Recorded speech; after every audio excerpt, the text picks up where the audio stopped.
All right, folks, welcome back. This is the Battlefront Livestream podcast. I shit you not, this is the third stream that I have done today. Did one very early on with Mark Hurliman as my guest, my fellow host of Star Wars Beyond the Films. That one then continued on until we had some troll issues. The file that is now actually up on YouTube has the troll issues about the last 5 minutes sliced for what it's worth. And then I came back about half an hour later after getting a chance to, take care of some business and whatnot, and jumped in again because there were just a lot of folks who were around, and we were just chatting it up as I was playing. The wife's still out of town for the graduation of a coworker of hers from Auburn University. So while she is away, and we actually have 2 days before the start of the summer session for the school, where I'll be teaching summer school online. It's a nice little break here, so I've had a chance to play more than I normally would in a given day. And I figure if I'm going to play, might as well stream. So, I am, of course, your host, Nathan P. Butler. You can find my Star Wars Timeline Gold, the most comprehensive Star Wars chronology available anywhere, over at StarWarsFanWorks.com/timeline. You can also find the podcast I'm involved with, Star Wars Beyond the Films, and Cloud City Casino at StarWarsReport.com. And on this channel, things like From the Star Wars Home Video Library, A Guide to Disney Infinity for Star Wars fans, and so on, and so on, and so on. With me this time, I have my co-host, or the key host, and I'm the co-host, or whatever the heck it is. Michael and I talked about that recently and couldn't quite figure it out. The other host of Star Wars Beyond the Films, Mr. Mark Hurliman. Hey, Mark. What's up? Ready to shoot some Imperials and Rebels, and back and forth I go. I'm a quadruple agent. That goes back to the bipolar Star Wars fan, as you call it, thing, right? The I'm going to kill some Rebels. I'm going to kill some Imperials. I'm going to kill some Rebels. I'm going to kill some Imperials. Yeah. That's the one thing, I guess, that's missing from the stream here, as I remember to go over here and activate the chat in a separate box, because I want to make absolutely certain that if we get any douchebags this time around, I should be able to boot their butts, as the case may be. I don't know why it's not wanting to pull that out as a separate thing, but whatever. It's supposed to work. I apologize. Of course, I say that as nobody's watching, so that's good. That's good. Nobody's on there yet. I need to find an easy and fast way to basically yank just the chat from a live stream, because I want to make sure that if somebody screws around and acts like a troll, we can remove them. So if we need to, we'll go back to it. I've got it. 4 expansions, or is there going to be more than 4? So far, they've only announced 4, but that doesn't necessarily mean much of anything. All right, well, I got the chat pulled up anyway, so in case we need it. Nice. All right. So just to kind of go back to what Mark was actually asking about. Yes, when you go under multiplayer, down at the bottom, Outer Rim, Mark, that's the first one. I know you haven't had a chance to pick that one up yet, but that's the one with that introduces Nine Num, introduces Greedo, gives us 2 maps on Tatooine, 2 maps on Sullust. They're all small maps, though, so no Fighter Squadron, no Walker Assault, Turning Point, nothing like that. And basically, it introduces that extraction game mode, and that's really pretty much it as far as what's actually in that specific expansion. And then Bespin is due out sometime in the next few months. That's going to bring Lando and Dengar and some other big maps, they say. And then we have no details on Death Star, really, and not even a name for the 4th one, which presumably at least one of those will probably play a little bit with Rogue One, hopefully. All righty then. So I'm going to jump us into, I guess, unless you've got some specific challenge you want to do. The only specific challenge I've got at this point, after doing a lot of challenges earlier today, the only one that requires a specific mode for me is Claim 20 Pods, which is Drop Zone. What challenges do you have that you're working on at the moment? Oh, it's so wide open. I'm just kind of getting lucky as I go. I really suck that bad. Well, go to your... I've been trying to get the Jabba the Hutt thing, but I've got to shoot 3... I got to get a kill streak of 3 people with the scout pistol. But I can't shoot even one... I mean, I get lucky and kill a person here and there. So I've got that, the 15, but the 3 in a row, I have not been able to get it. That's the only thing I've been working on. Very conservative. So that is the one you're talking about to go here into the Hutt. It's a Hutt contract, right? Yep. Let's see. There we go. 15 kills with the scout pistol, 3 blaster pistol streaks. Gotcha. Yeah, it's at 3 bats. Yeah, I've got 1 of 3, so Cool. I've got And 2 one more to blaster go. pistol So. streak, I want to say, is what, 7 kills in a row without dying or something? Or actually, no, it's not kills in a row without dying. It's just kills in a match with that same weapon. That's what okay. yeah, the definition of streak for Battlefront is a little bit weird compared to the definition of streak in most games. So a streak is going to be... I thought it was just 3 while you were alive. Okay. Nope, it's usually just 7 at some point within the same match. Yep, Lego fan on again. Oh my god. Just felt like playing again after watching, actually of all things I watched Scream, the original Scream again, and was reminded of how many of those sounds and quotes from that film I had used years ago for AOL Instant Messenger sounds. I went and watched Ninja Turtles too. Oh, see, and I made a Ninja Rap reference earlier, so there you go. It all connects. But yeah, we were just, he was already online playing. I was just kind of chilling, wasn't quite sure what to do after I finished watching Scream, and said, you know what, screw it, I'll just hop on again, why not? I was going to just hop on and play a little bit, but I figure if Mark's on, might as well hop on and play together and stream it, because we don't get a chance to do that very often, based on his schedule and mine, not always coinciding. No. So, shockingly, third stream of the day. Yes, it's like, what? And I'm still not seeing, while this is loading, I am still not seeing the chat coming up for the video here for some reason. I'm trying to make sure that as it's streaming, because it still says stream is offline, it's still not showing me anything. Ah, there we go. Star Wars Battlefront Livestream Podcast number 30. Open live chat in a new window. Okay, so if we have anybody who decides to act like a douche, we can swing back and deal with it there. Whew! Awesome. Sweet. Welcome back, Sinnoh, also. The Sinnoh trainer is back. It says he's completed every... he or she, I should not presume, although these days you can identify as whatever you want, right? I've completed every contract except the Dioxis grenade update. Thank you very much. To be honest, it might be my least favorite star card. I gotta be honest, I didn't like Dioxis Grenade until I started using it a lot on Extraction. And it's really good for zone control. So if you've got somebody who's trying to take a pod in drop zone, or they're trying to activate or deactivate the little cargo thing, or the shipment, I guess they call it in Extraction, drop a Dioxis Grenade right next to that, to the point they're trying to act. Even if they run in there with a shield, like I usually do, you'll kill them before they can activate it, most of the time. And I'm already dealing with lag stuff. I'm walking forward 2 steps, bouncing 2 steps back, and all that crap again. Hey, but you're already in. I'm just now getting in. Hey. Yep, there you are, at least. You are getting in, though, which is good. For what it's worth, I would say, Mark, do you have the... I don't know when it unlocks, but when you get a chance, check and see if you've got the Survivalist card, the trait card called Survivalist. I'm using it. I'm using it. Okay, cool. Yeah. Yeah, that's what I'm using, and it's saving my bacon I love. Frequently. Yeah. That's the only one that really seemed to be, had benefits to how I play. I'm like, I don't really see any other reason why I would want to change. I'm getting shot in the back. Damn. Oh, and we won after only being in the match for like a minute or two. Woo!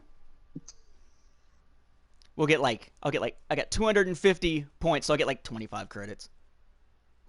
That's it. Okay, cool. Yeah, I really like... in fact, I would actually say just the Cinnamon still kind of on that whole issue of the Dioxis grenade.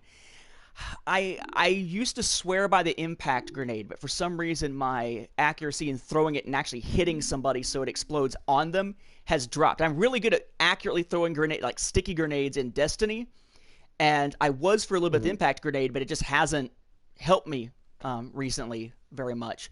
So with that, I've said screw it, and I started looking for alternate means, and I actually really like Dioxis grenade in those certain circumstances. But I still feel like of all of the different star cards to have, I can't justify a thrown explosive when I've got the scatter gun available, It's kind of one of those... It's just like the freaking jump pack. I mean, it feels like a huge sacrifice to drop the jump pack out of my loadout because it's so versatile. But it's sucking up a third of your loadout every single time. So, I don't know. Mark, what do you run with? I guess I can see it whenever the thing pulls up, and I'm curious what your loadout is that you're running with. Well, right now I got the scout pistol on my main set because I'm trying to use that. But normally I have barrage, the jetpack, and then the impact grenade. Cool. If we get a I wish they had better grenades. Yeah, that's true. It just struck me. I was about to say, hey, I can show you something, but it's on a map that's on Outer Rim. So I can't. There is a place on the Outer Rim map that I found earlier that basically you can cycle one of the Outer Rim maps. You can basically cycle through this one little loop, running this one lap, and basically get 4 charges for your charge star cards every single time. Because there's one, and then you turn around and grab another, and then there's one in a side room, and there's one in another side room, and they're all within this quick little loop that you can run. Woo! And I be dying here. Oh, did I lose you? Oh no, okay. I'm down by the dropship. You're just quietly killing people. He's like, I'm concentrating to do my contract, damn it. And I'm like, I don't care. I'm gonna die. You're thinking a streamer's gonna die? Yes. Yes, I am. Oh, you want to stand up on top and shoot down at my buddy? I will kill your ass. I just killed like 2 guys standing above you. Nice. And yes, absolutely. Sinotrain says, I wish the jump pack would be a separate thing you could just have and then 2 other star cards because you really always need it. And agreed, I really think the jump pack should be standard equipment that you just unlock and then you get to use it and then you can actually use 2 other star cards. I find it a little horse shit that you can't. It sucks to not use it because then you're just like, well, shit, I'm getting shot up and you have nowhere to go. Mm-hmm. The escape pod will soon be under Imperial control. Let's see. Lego fan asked what map it is. I'm not doing too bad. I got my heavy blaster back. What map it is that I'm talking about? I forget the name of it. It's one of the Jabba ones, right? But it's not the Jabba one that has you inside the hangar with the sail barge. It's the other one. Basically, it's in the stream. That second stream that I did today. But basically, there's a point where you're in like Jabba's throne room with the open, grate down into the pit. But if you fall down the grate, you're at a lower level and you got to run up some stairs to get back up to the top. But next to the grate, there's a little tiny trap door that's just big enough for a person to fall through. If you drop through that, on your way down, you'll grab a charge. And then when you exit, you're in that basement level. And instead of taking the direction that's going to take you to the stairs that lead up, go the opposite direction. And on the way, it is for me, a new record. And as you walk on the way out of there, you're kind of going out the opposite door. You're in a room. There's a star card to your left, a charge right to your left as you would exit the room. And then as you're exiting the room, there's a little side room off to the right, and there's a charge in there. And then you follow that exit up some stairs, take the first right, and about halfway down the hallway, there's a side room that's got another charge in it. So very quickly, you can grab 4 charges at a time, and that'll keep you from really ever having to buy charges. You just got to play a few matches on that one and just cycle while everybody else is doing the objectives. Just means your score probably won't be very good, but you'll have tons of charges by the time a match is over. That's right. Me talking like I have a clue about being an awesome player. Oh, yeah. What's that now? Oh, I noticed what you said about the recharge. When you sit there, it takes forever to actually start recharging your life. Yep. And that's with Survivalist turned on. Yeah. All right, as soon as you turn off Survivalist and you run with a different one, it's even worse.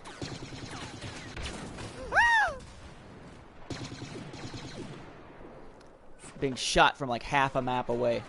I guess I'm used to that by now. I kept bitching early on about how this game seems to have no sense of distance, and you can just be on the complete other side of the map and blast somebody or get blasted, and you're just dead. There's like no no sense that, you know, distance makes a difference in terms of weapon types or anything like that.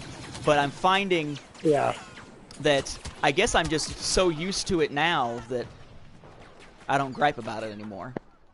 Still the same thing. I mean, it hasn't changed. Yeah. I want to claim the pod. Dang it. Claim the pod, claim the pod, claim the pod. Because I got to claim 20. There's one.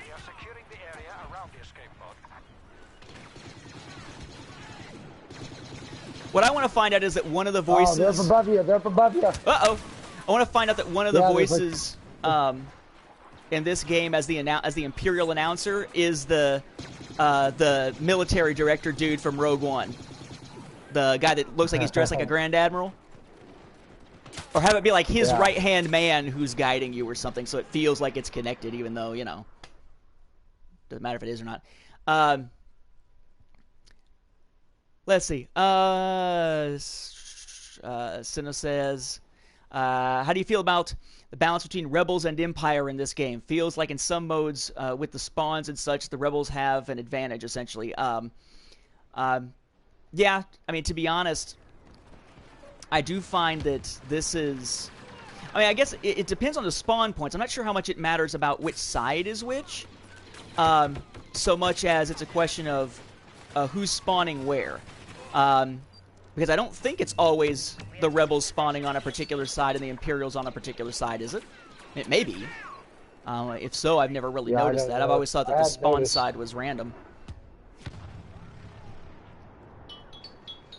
I miss the old way that they did the spawn maps, though, where you could select where you wanted to be on the map. That was nice. And, like, if you captured a certain area in a control-type game, then you were able to spawn on that point, but if you didn't, then you had to spawn on the further away spot. Yeah. I mean, you've got the partner spawn on this one, which is nice, but depending on where your partner is, that could be, you know, an issue. Yeah. It could be something that just doesn't do you much good. Oh, speaking of spawning in far-off places, shit. There we go. Enemy defeated. It must be defeated by my proximity bomb.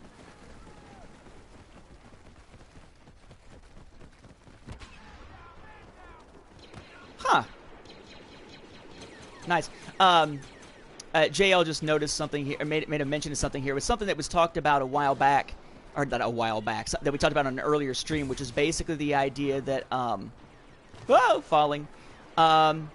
that basically for first-run movies, like say Marvel's, you know, Captain America: Civil War, what you would do is you would pay $50. They would let you essentially rent the movie to watch it at home, but with it you would get a ticket to go see it in the theater if you wanted to have that experience, which would allow you to basically see first-run movies at home instead of having to go to theaters if, you know, like my experience until recently, the theater experience usually sucked. Not as much lately, but it's, you know, kind of a... You don't have to go to the theater and pay $20 for a friggin', whatever you call it. Pay $20 for your food, that kind of thing. Your food, yes, because that started with an A. Or that worked with the article A in front of it instead of the. And yeah, Cinetrain's comment, I think, is well taken about spawns. I think this is a game where spawns make a ridiculous amount of difference, and some of the spawns, the way they're set up, are pretty bad. Feeling as though you're starting from scratch well away from the action. There have been matches where it takes me so long after a death within the last minute that getting back to the action takes so long that the mode is essentially over. Uno momento, I do have a quick item to address. Let's see, this one right here. And there we go. Easy enough. Sorry, had to drop a band hammer real quick. Let's see. Do you think movie theaters will movie theaters become obsolete? I don't know. I mean, I feel like you kind of have to have a place to go as a group to really enjoy a movie together on the giant screen and everything. I think you're more than likely to see that now with, like, someone who has quite a bit of cash or someone who has a projector and a nice setup. You can do that with a large group of friends sometimes in someone's home, but I still think enough homes don't have that big of a setup that you're still going to want that experience at a theater. And I've worked at a theater. Mark, you work at a theater as one of your jobs now. I mean, Yeah. do you see the numbers Yep. slacking off really? No, no, they're still like Star Wars had record numbers. I mean, they had that playing in theaters all the way up until it came out on Blu-ray. Which so that kind of really blew me away. I was like, oh wow, they're Yeah, I mean, really milking that one. I have yet to go to a movie since they did the redesign or the refit or remodel of our local theater and made it much nicer. I've yet to go to one where it's been full, but I've also yet to go to one where it's completely empty other than me and whoever I'm seeing the movie with, which is generally either be me or me and my wife nowadays. Whereas there was a time where you would go and try to see something after it's been out for 1 or 2 weeks and it'd just be completely dead, you know, aside from you. But I think that it's about making the 3D on experience weekdays better. Is that way? What is that? Yeah. 3D on the weekdays is dead here. Really? We went in and we saw there was like me, my daughter, and 4 other people in the theater. I was like, wow, nobody here. Where's the frickin'... Oh, it's this map where there's, like, lower levels. I keep forgetting this map is all based around tunnels and shit. So I'm, like, running around up top like, where is everything, man? Although, really, how did it get inside there? I mean, come on. Yeah. Oh! Somebody tries to walk up and smack me and he gets shot in the back. That's what you get for trying to mess with me. There we go. JL says, would you like to see E.T. in theaters again for the anniversary? I've actually, I kid you not, except for being a very small child, I don't think I've ever seen E.T. all the way through. And when I did, I was so young that I don't even remember much of it. So, to me, E.T.'s never been so a young, thing. I was scarred. We've got a family story about me and the bad E.T. Yeah. The bad E.T.? The bad E.T. For like a whole week, I was plagued with nightmares at my grandma's house in this one room. A room that my cousins always told me was haunted. And of course, you know, I had nothing but nightmares every single night I slept in that room. And in the dream, E.T. would come down the downstairs. This room is at the end of the hall, at the end of the downstairs. So you go down the stairs, and he goes down the straight hall, and they only had a blanket for a curtain for the door. And so in the dream, the hall light was on, and I'd watch his shadow come creeping down. And I'd be stuck in the bed, and I couldn't move, and he would choke me. And he would be sitting there choking me and choking me and choking me. And I would be trying to scream, and I could never scream. And that would happen for days and days and days. And I remember the last one I had, in it, Elliot showed up and started choking E.T. And that was the last dream I had. But yeah, exactly. So yeah, to this day, E.T. is like everybody laughs like, Mark don't want to watch E.T. Fuck no, we don't. Well, my similar experience to that is not an ET experience, but it's a Hulk experience. When I was a kid, I used to watch the Hulk TV show, and there came a time when I had the Lou Ferrigno Hulk, right? And there was a time where it hit, and I had a huge series of nightmares of a red Hulk. And my mom's like, "Don't worry, there's no such thing as a red Hulk." And then it happened. Then Marvel made a red Hulk, and I was like, but thankfully I was old enough that I was like vaguely disconcerted and I couldn't quite figure out why. And then my mom was like, yeah, you used to have nightmares about a red Hulk all the time. I was like, that's awesome. It's creepy. Let's see. Sino says, I'm all excited about Ross for that same reason. I'm like, if Ross is there, a Thunderbolt, we can have the Hulk show up and be Red Hulk action. Oh, God. Let's see. Sino says, will they increase the level, talking about Battlefront, the level to 70, or do you think they'll jump ahead to like 100? I think that given how little they're creating as new unlockables each time they do a DLC, if Outer Rim is any indication, I think that they'll probably be doing it incrementally, like 70, 80, 90, because what was the level cap prior to, I forget, was it like 40 prior to Outer Rim, and then they bumped it to 60? Isn't that what it was? 40 or 50. Something like that. But in doing so, they only really made it so there's only one. I mean, there's not a lot of unlocks on your way past the old max to the new max. Ah! Dead. Okay, yeah, so 50. I shot him right in the head. El Dedo Grande. You can't say El Dedo Grande. I will build a wall and keep that kind of talk out. My bad. go. See, that scout pistol doesn't kill them, so... Yeah, you gotta be real... You have to be really close with the scout pistol to kill them. It's almost like a holdout blaster for if you accidentally turn a corner and, oh crap, someone's there. But if that's the case, it really should feel more like a shotgun than it does like a pistol. Yeah. JL asks if I'm excited, or we're excited, as the case may be, because I don't know if you watch it, for Season 2 of Supergirl. I am. I mean, I want to see all those shows continue. I think Arrow had a weak season this time. Flash was awesome. I expect Flash doing Flashpoint will be really crazy. Legends of Tomorrow will be interesting. Insane. So, there we go. Killed somebody finally. Enemy locking. Locking from where? No. Up above. Ooh. Wait. But I thought that Hoth had...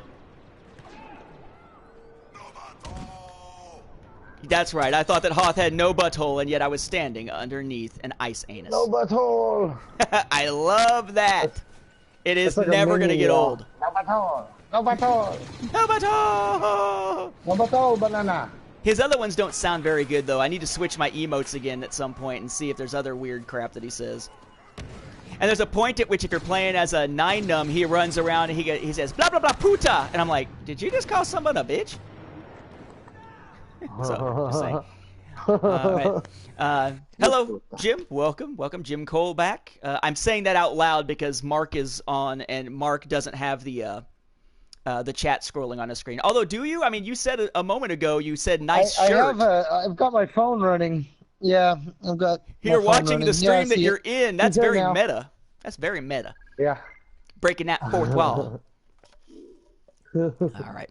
Oh, okay. So weird thing, right? So JL's... yeah, with all the trolling drama earlier, I was like, I got to get on and see what's going down. Yeah. So JL says, I am Cornholio, etc. I need tip for my butthole, and so on. So basically doing the whole Beavis and Butthead thing. I kid you not. I found Beavis and Butthead too juvenile and wouldn't watch it, right? I did not get into the Beavis and Butthead craze. You know who did? My stepdad and my mom. Think about that for a second. That is funny. It blew my freaking mind back then. I was like, what? That is... Oh, I showed your video to my family, by the way. Oh, yes. Yeah, so... I shared with Mark one of the saddest things I'll ever be seen in. And heck, I might as well just upload it to YouTube because I don't know where, like I haven't seen it anywhere else, and I don't know who actually has the rights to it. And being in it, I may be able to say, okay, well, this is, for curiosity's sake, I'm not making money, whatever. But years ago when I was in high school, I don't remember what year. I was old enough to drive. And I would have already have been out of my sophomore year's speech and ELA class, English Language Arts class, because it was my former teacher for that, who was also the speech and debate coach, who said, hey, you'd be good for this, and had me audition for a promotional video. And it turned out what the promotional video was basically it was a video being produced in my town to teach Boy Scouts about selling the Trail's End popcorn that they sell, right? But it was done as a cheap knockoff. Would you call it a horror movie approach or what? I don't even know how to describe it. It was a horror movie approach, but it wasn't the best approach for a horror movie. Yeah, it's basically it's me and I guess a kid who's supposed to be my brother and this other kid who are in a dream, right? So one of the kids' dreams, so it's not like it's all realistic or anything. We go try to sell popcorn as Boy Scouts, although actually not as Boy Scouts. It's actually we are Boy Scouts, but we're not dressed as Boy Scouts, and we just want to go check out this like haunted mansion. We meet Lurch essentially inside and discover that there's this secret tome, like the freaking Necronomicon or something, except it's selling popcorn. The secrets. The secret. And as we're looking at things in that, when the Cub Scouts showed up. Yeah, we're looking through the thing. We're learning how to sell popcorn. We're encountering like haunted mirrors, Cub Scouts who are trying to destroy or hide the book because they don't want us to see how bad they sold. We meet like the top seller in the world or whatever, someone playing the top seller who's like in a he's in like a limousine and stuff. We wind up. He was the only one that actually seemed like he actually was a scout once, though. Yeah, I don't know if he was or not, but we're in but we're in. It was all filmed in Evansville, Indiana, my hometown. I'm not there now, but my hometown. Basically, in the downtown of Evansville, there's this old courthouse that's not used as a courthouse anymore, but it's sort of like a historical location. We filmed it in there. That was basically the mansion, but there's catacombs underneath it that used to connect it to the old jail that's also not in use now. And we actually had to film in the catacombs as like the basement area of this, whatever you call this, like haunted mansion. It was pretty cool, but God, it's so corny and so awful. But I finally, a while back, whenever I was digitizing all of my Star Wars VHS stuff, I finally broke out that one and digitized it. And since Mark does a lot of stuff with scouting and with his son in scouting, I went ahead and shared it with him. One of the few times anybody's really seen it. And it's a piece of work, isn't it? Oh, it was great. It was great. I was dying. I was laughing so hard. And there are things in it that being a father of a scout and a scout myself, I appreciated. I was just, well, the whole what not to do approach. I mean, they didn't call them Cub Scouts by name, but they were in the Cub Scout uniforms. So I was just like, oh, of course, it's the Cub Scouts. Yeah. They're the ones that are going to screw it up. Yeah. And then, of course, you know, when they were talking about how much is being donated to the Scouts, I was like, are you kidding me? 68%? Like, they get 40% now. I'm like, they're greedy bastards. Yep. Greedy sons of bitches. It was like $15. It's like $25 to $50 a can now. Yeah, it was so bad. But I felt that if anybody could appreciate it, you could appreciate that one. And it was just kind of a mess. But yeah, so Mark's had a chance to see my old school acting chops. It's why all of my acting these days is audio. It's voice work, like in the upcoming Codename Starkeeper 2 from Jim Perry. It was awful. And JL, I don't see a need to digitize that one yet, just because I still have the ability to play it on DVD, and I can just play the DVD on my computer. He said it's time to digitize the 2006 Star Wars DVDs. I just don't see the purpose of it yet. When we get to a point where DVDs aren't mainstream, or I don't have the ability to play it wherever or whenever I want, then yeah, I'll probably digitize them. But for now, and the biggest reason why I was digitizing, what the hell is that sound, sir? No. Wow, it sounds like, wow, that was really weird it's like super wind and weirdness on your end, it sounds like. I did a jetpack over your head. I don't know what's going on with the sound. It's like is your volume higher than it was, potentially? No. I haven't adjusted anything. All I did was jumped over you. And you're all like, what? I'm getting some really weird feedback and noise coming through and they're coming through the headphones. I'm gonna unhook my mic real quick. Maybe that's it. That may be it. I may have been like hearing from however the sound was trying to pick up without the mic being plugged in, possibly. Any better? Yeah. No? I think I still am here. Oh. I think I'm hearing your side. It's just hard to tell. Yeah, as Lego Lover put it, it sounds like you're basically eating your microphone. Oh, lovely.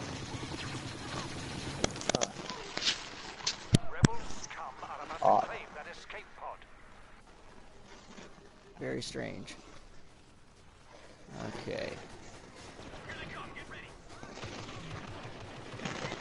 Whoa!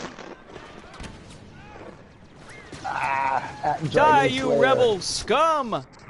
And by scum, I mean bitches.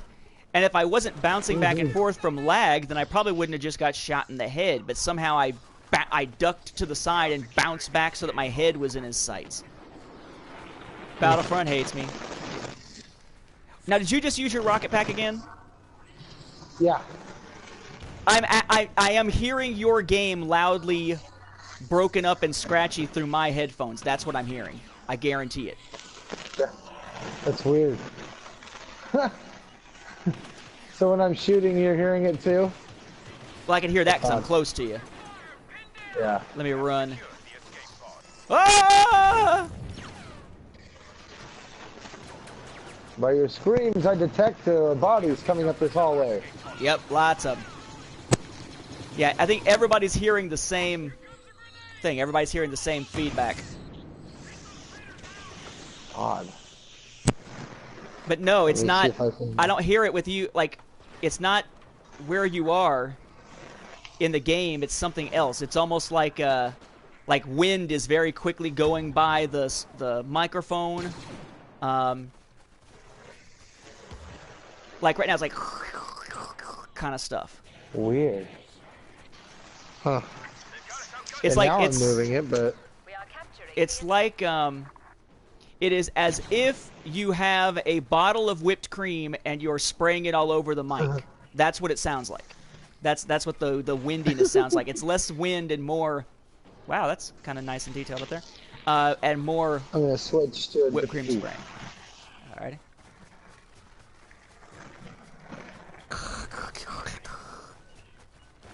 All right, I got shot. Now I'm gonna switch headset. Get away from my pod, motherfucker. Any better? I think so. I don't hear the scratchy. Good. That's like the second time that this guy who's playing as a Duros has just jumped out in the middle to go for something, and I'm standing right behind him, and I just shoot the crap out of him from either the back or the side. I'm like, dude. Yeah, like if I said, language! Language. Damn straight. I mean, darn straight. I really want to see Captain America Civil War again. I have this need for Captain America Civil War. And Sino asks, why are so many power-ups blaster turrets? Very simple. Because Battlefront hates us. Because EA is trolling us. Because DICE is trolling us. Because honestly, I hate the blaster turret pickups. I like the infantry turret and the vehicle turret, which almost never shows up, it seems like. But I absolutely despise they really need to make those ones a lot more powerful. The vehicle turret? Too weak. No, just the blaster one. It's just too weak. It doesn't do enough. To justify sitting in one place and making yourself a sitting... I should call this sitting duck because Naboo had ducks. Yeah. I think back to my time interviewing Alan Dean Foster, where I pulled out the quote from that became this beloved fan line and fan joke, where in the A New Hope novelization, Luke asks, "What's a duck?" And I asked him that in the interview, and he looks at me like I've lost my fucking mind. He's like, "What's a duck? The hell are you talking?" And from that point on, it's like, oh, this interview is gonna go great. That was back when it was me, Rich Siegfried, the writer currently known as Janine Spendlove. I don't know if that's her maiden name or if it's like an assumed name, but Janine Spendlove, who wrote In Brief for Star Wars Insider, is me and her husband Ron, and Rich, all sitting around a table. And of course, this is before like really nice portable recorders. So in order to record the audio for the interview, Rich has his camera, his video camera, sitting on the table, basically pointing at everybody's knees, recording just the audio clearly, which was just horrible. But we did some pretty crazy things back in the early days of the podcasting stuff before it was called podcasting. You know how I told you how I used to do my interviews, didn't I? And guest segments. So I used to, like, when I first interviewed, I interviewed Mark Hurliman, who dealt with Smallville and Battlestar Galactica and stuff like that, and Time Cop. I interviewed Kevin J. Anderson the first time really early on. And what I wound up doing, wow, I'm like not even close to claiming enough pods. So if you want to do a different match type after this one, you just say the word. There's no way I'm going to claim 20 tonight. Then again, I didn't think I'd do 3 streams either. Okay. But basically, yeah, so what I did was I bought... All right, cool. So this is before you would have unlimited long distance on cell phones. This is before cell phones were fully featured smartphones, and before cell phones would have had speakerphones built into them, right? So basically, in essence, what I had was I had bought a... Okay, somebody's saying, come on, I'm I'm going to tell me I've got no butthole. But I had an old cordless phone. Turn around. Oh, it's you. Like standing on your backpack. You are an ugly no butthole.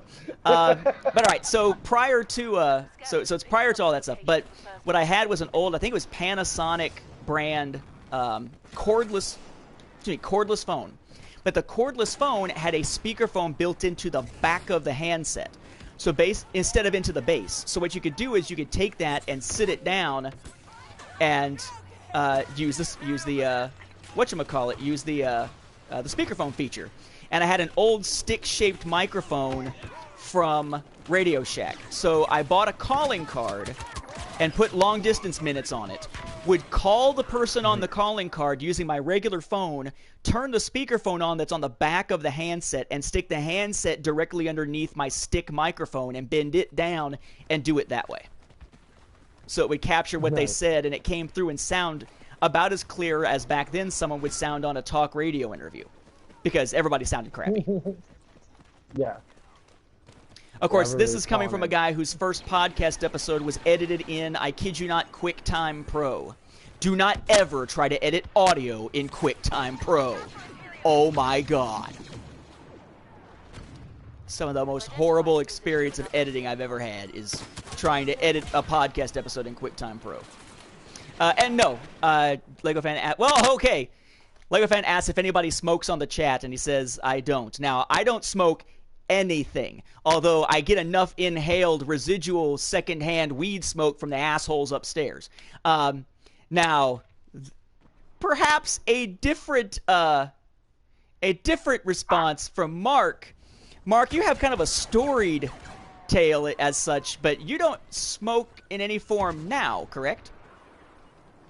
No, I do actually. I'm more courteous than your neighbors who are just jerks. Gotcha.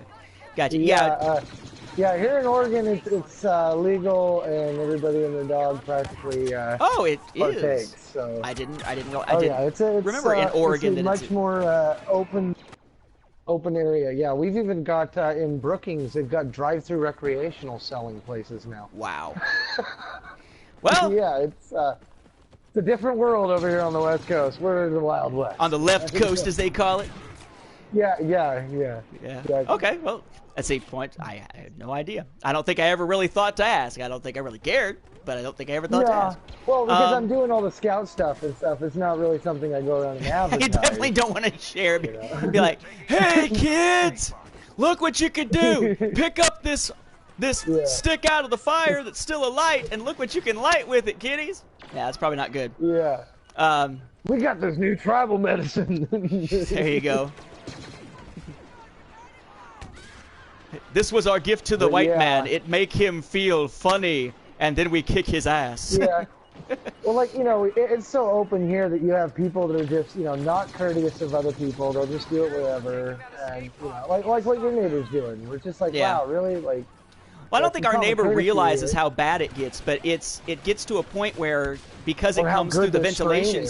Yeah, it's very strong. It comes through the ventilation system. So basically, our laundry room and a little bit of the bedroom wind up smelling like weed if they're up there just going away. It's like, come on, guys. But like I said, I don't think they know it. Yet another thing that'll be nice about having our own house, that if there's any funky smells, it'll be because we made the funky smells. Like, I ate too much milk or something. Nice. You don't have to worry about the neighbors next door getting it on too loud through the wall. Like, come on, that too. I hate that. It's really embarrassing when you know the people. You're like, I didn't need to know that. I didn't need to know that. Come on. Yeah, that kind of thing. She's a squealer. Let's see. Question was asked a moment ago by Jim. Jim Cole asked, He-Man or Thundercats? And I gotta say, I would say Thundercats. I was a He-Man. Well, see, I would say Thundercats, but with the caveat that I'm talking about, like, now thinking back on it, I was a He-Man guy as a kid, not as much Thundercats. I think I like Thundercats more now, but the He-Man series that was redone on Cartoon Network, hell, I'll watch that now. I just bought the complete series of that, like, 2 months ago. So it depends on which you're talking about, but I think they're both pretty cool. Mark, did you ever read any of the, like, they did a revival of Thundercats as a comic book series. It took place after the cartoon and jumped forward in time with, like, Wily Cat and Wily Kit being adults. The only thing I remember was controversy about how, all I remember is the controversy about how Wily, whichever one was the girl, was made like a hottie, and how people said, well, that's just promoting child molestation, and then the people answer with, yeah, it's also promoting furries, but you don't give a crap about that, do you? And they're like, oh, and then the debate would just stop. Stop dead. Like, oh, our bad. That's funny. You don't care that he wants to bop a cat. You just care if it's a cat that used to be seen as a child. You realize everyone's been a child at some point. Which reminds me, Thundercats was on the half hour before He-Man, so I always slept through that one. Oh, so it was always, my best friend had all the He-Man toys, so you know, it was the He-Mans going up against the GoBots and the Transformers, and the rest of the G.I. Joes that he had laying about. Nice. Yeah, I think about just thinking in terms of those particular franchises. I think I'll put it this way: what He-Man have I spent the most time watching in my life? Probably the Dolph Lundgren movie, which says a lot about me. Oh yeah, that was a good movie though. That wasn't too bad. Let this be our final battle. Ka-ching! You know, nice smack. And no vaping here either. At least not me. I don't see the.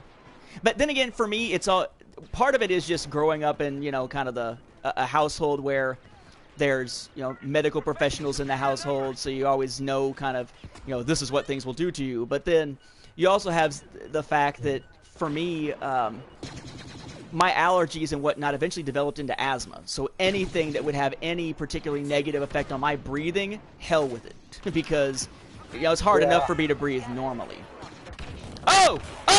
I just got smoked by an orbital strike, even though I was, I think, just outside the ring of it, not actually in the ring of it. But I think I must have got killed by shrapnel. I was a bad alcoholic when I was younger, so for me, switching to the other was something that I stayed in control of myself and my faculties. I didn't wake up across town naked going, how the hell did I get home? I hate when that happens. Once that started to happen on the regular, I was like, I need to do something different with my life, or I'm not going to be coming home one of these nights. Oh! But like the question of the vaping, I don't do that because that's scary stuff. And anytime something new comes out, like they don't know what it's going to do to you. Like ecstasy, I never messed with that stuff. And then they finally have those studies on the brain about the neurons that run from the front of your head to the back, and every time you do the ecstasy, they shrink and they don't go back. It's like, man, I'm so glad I never messed with that stuff. The permanent brain damage that people are doing, and they're never going to get the same level of happiness that they got before they started doing that stuff. That's scary shit. It explains so many people, but that's okay. All right, so you want to jump out to a different mode? Yeah, I'm running around, and I mean, I've only claimed 4 pods this entire time, and I haven't really paid attention to blaster rifle kills because I need to switch weapons and blah. All right, so I'll wait till it gets to the beginning of the next match screen and choose quit to back us out, so there's less of a chance of it screwing up in the middle of the loading screen. So,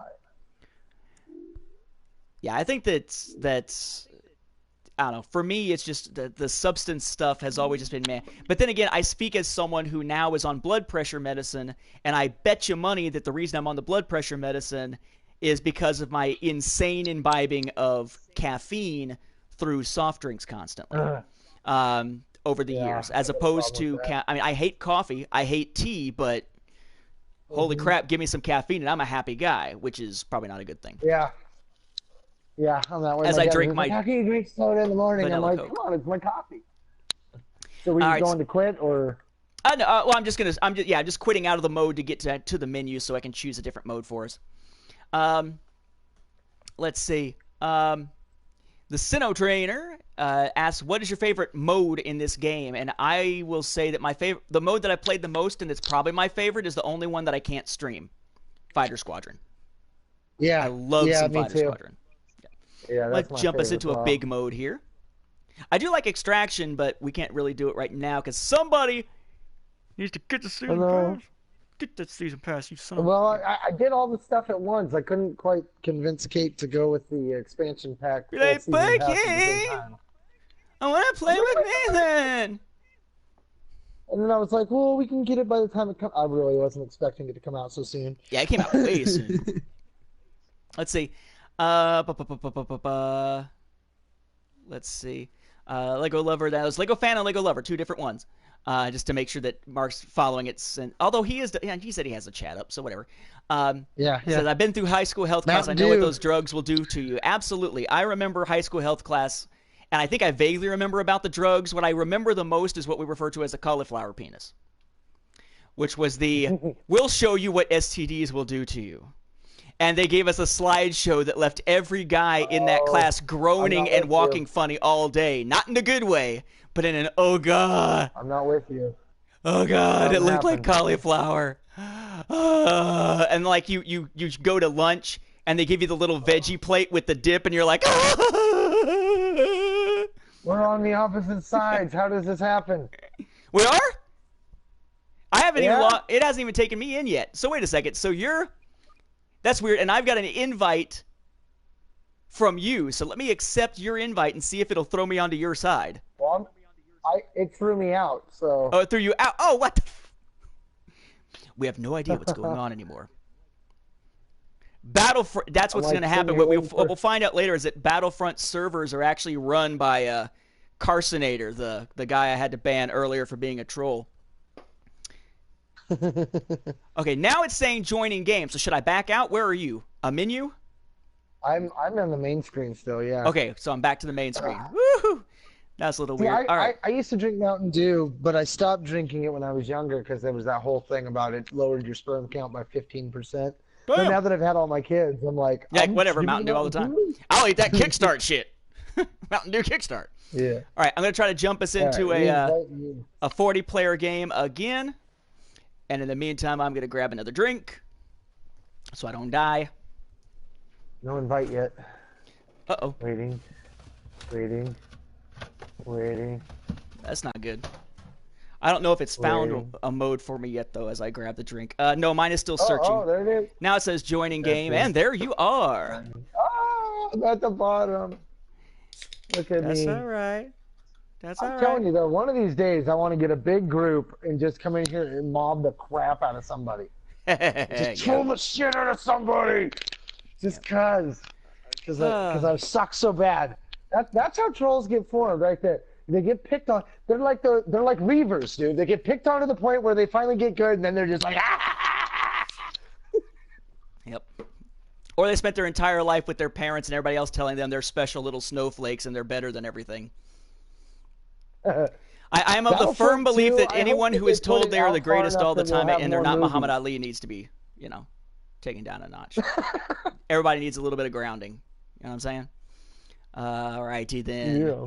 I got a message that popped up there. Not playing. I am not playing Destiny, so no, I'm not planning on doing Trials of Osiris. And now everybody who is on that message is going to say no, no, yes, no, and I'm going to have messages and shit popping up constantly. So let me see if I can use the app to jump out of that message chain real quick. Thank goodness for the PlayStation app.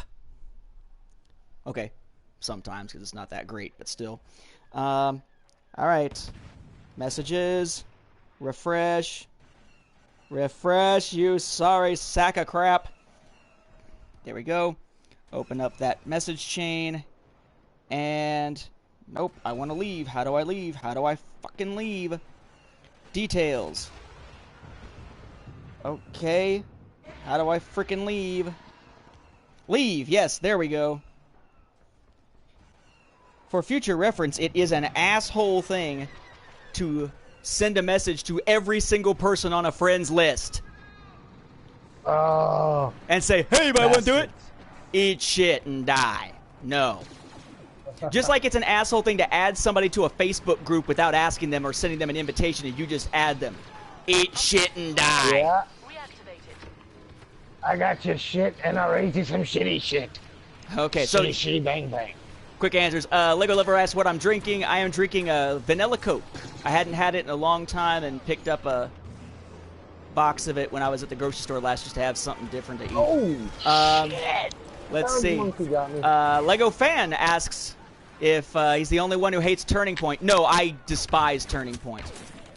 Of the 3 large map game modes, it's the one that I dislike the most. I'm not a fan at all of it.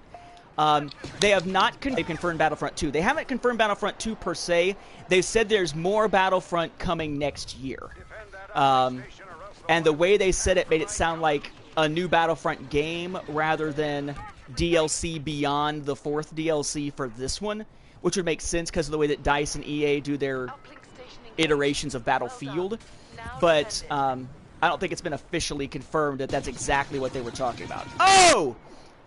Guy ducked down. I bet that poor schmuck was trying to activate an ATST or something, and I just killed him.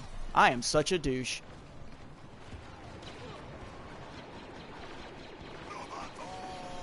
Oh, that's all right. I know butthole over his body, so it's okay. Can I get a no butthole? No butthole! No butthole, no butthole. Uh-oh. No butthole. Smoked by an ATST. Yeah, I had one of those earlier. Fucking hurts. Oh shit, Darth Vader, I'm going the other way. Yep, Darth Vader. Oh, and if I hadn't been blasting him with my blaster and had it bolted back at me, I probably would have survived it and killed him. I'm trapped. You and I we're both, we were both trapped outside. I'm right behind you, or trapped inside. Jim asks, Darth Vader in this game is the equivalent of no homo. No homo, Darth Vader, no homo. Jim asks, what Super Star Wars game, as in the Super Nintendo games, are your favorite? Empire Strikes Back. I played the hell out of that game. Yeah, I think I'd go with Empire also. I really did like Empire. Yeah. Shit, AT-AT blaster. Yeah, that one, I don't know. Like, right out the gate, the Hoth level was fun. Oh, I took out Darth Vader.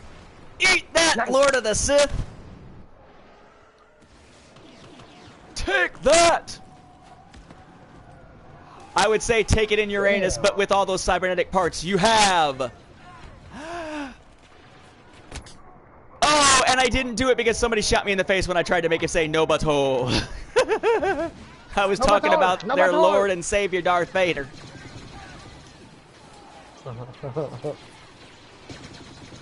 Uh-oh. Y-Wing's incoming. Okay, need to die. Need to die so I can bust up my ion shit. Somebody kill me.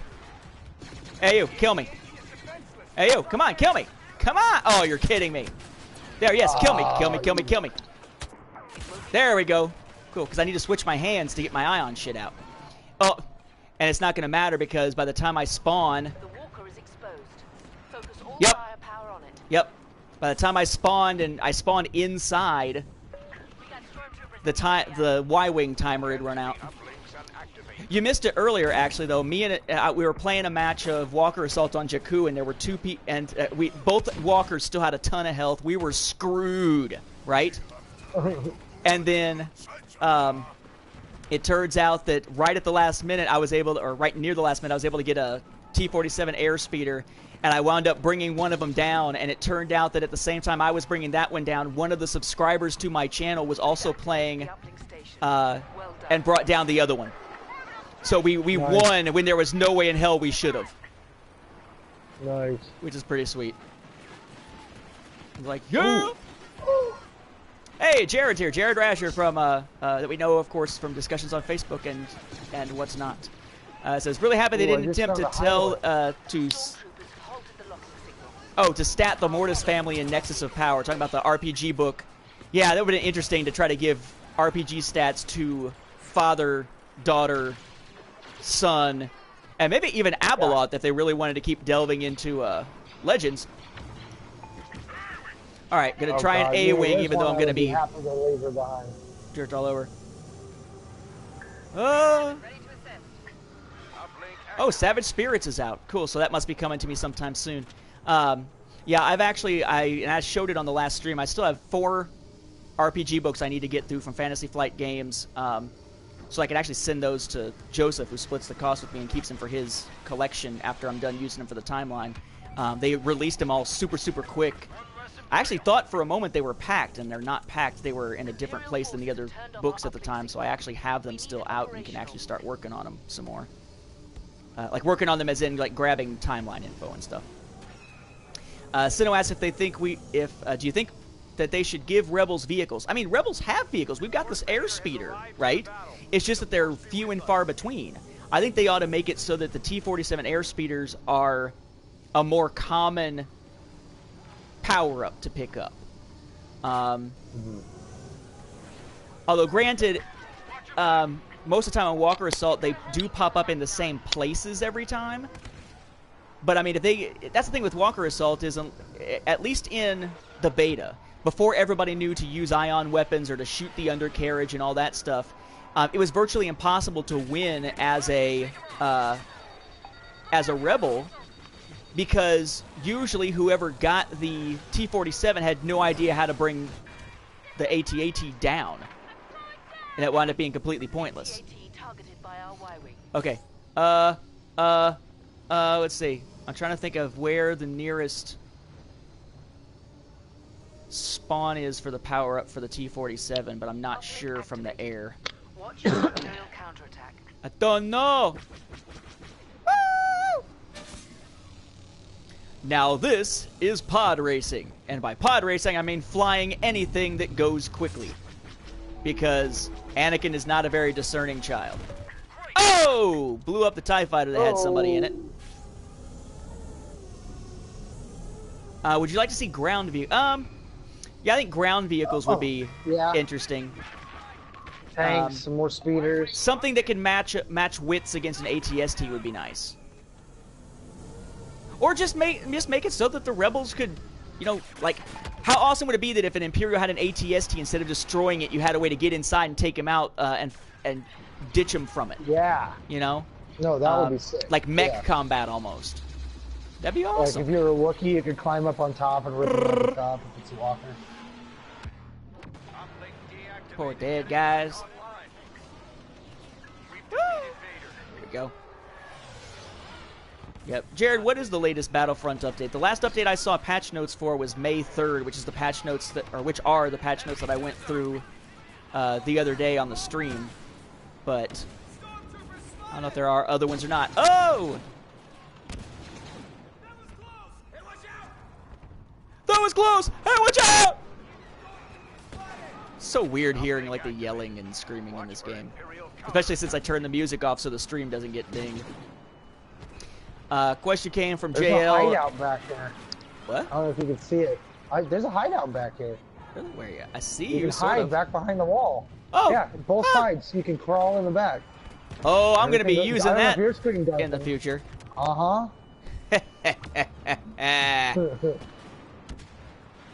All right. Get back outside here somehow. Uh-oh! Dead body flying through the air. Uh-oh. You know, they changed... Oh, that's nice. I just saw the action of it. The ion grenade, or the ion detonator, or whatever it's called, has been changed so that now it explodes on impact instead of a timer. I just threw one, and as soon as it touched... I haven't really been using them. I threw one, and as soon as it touched an infantry turret, it blew that sucker right up, which is nice. All right, guys, is there a T-47 around here somewhere? T-47. Anybody? T-47. T-47 going once. T-47 going twice. T-47. And apparently the answer is nope.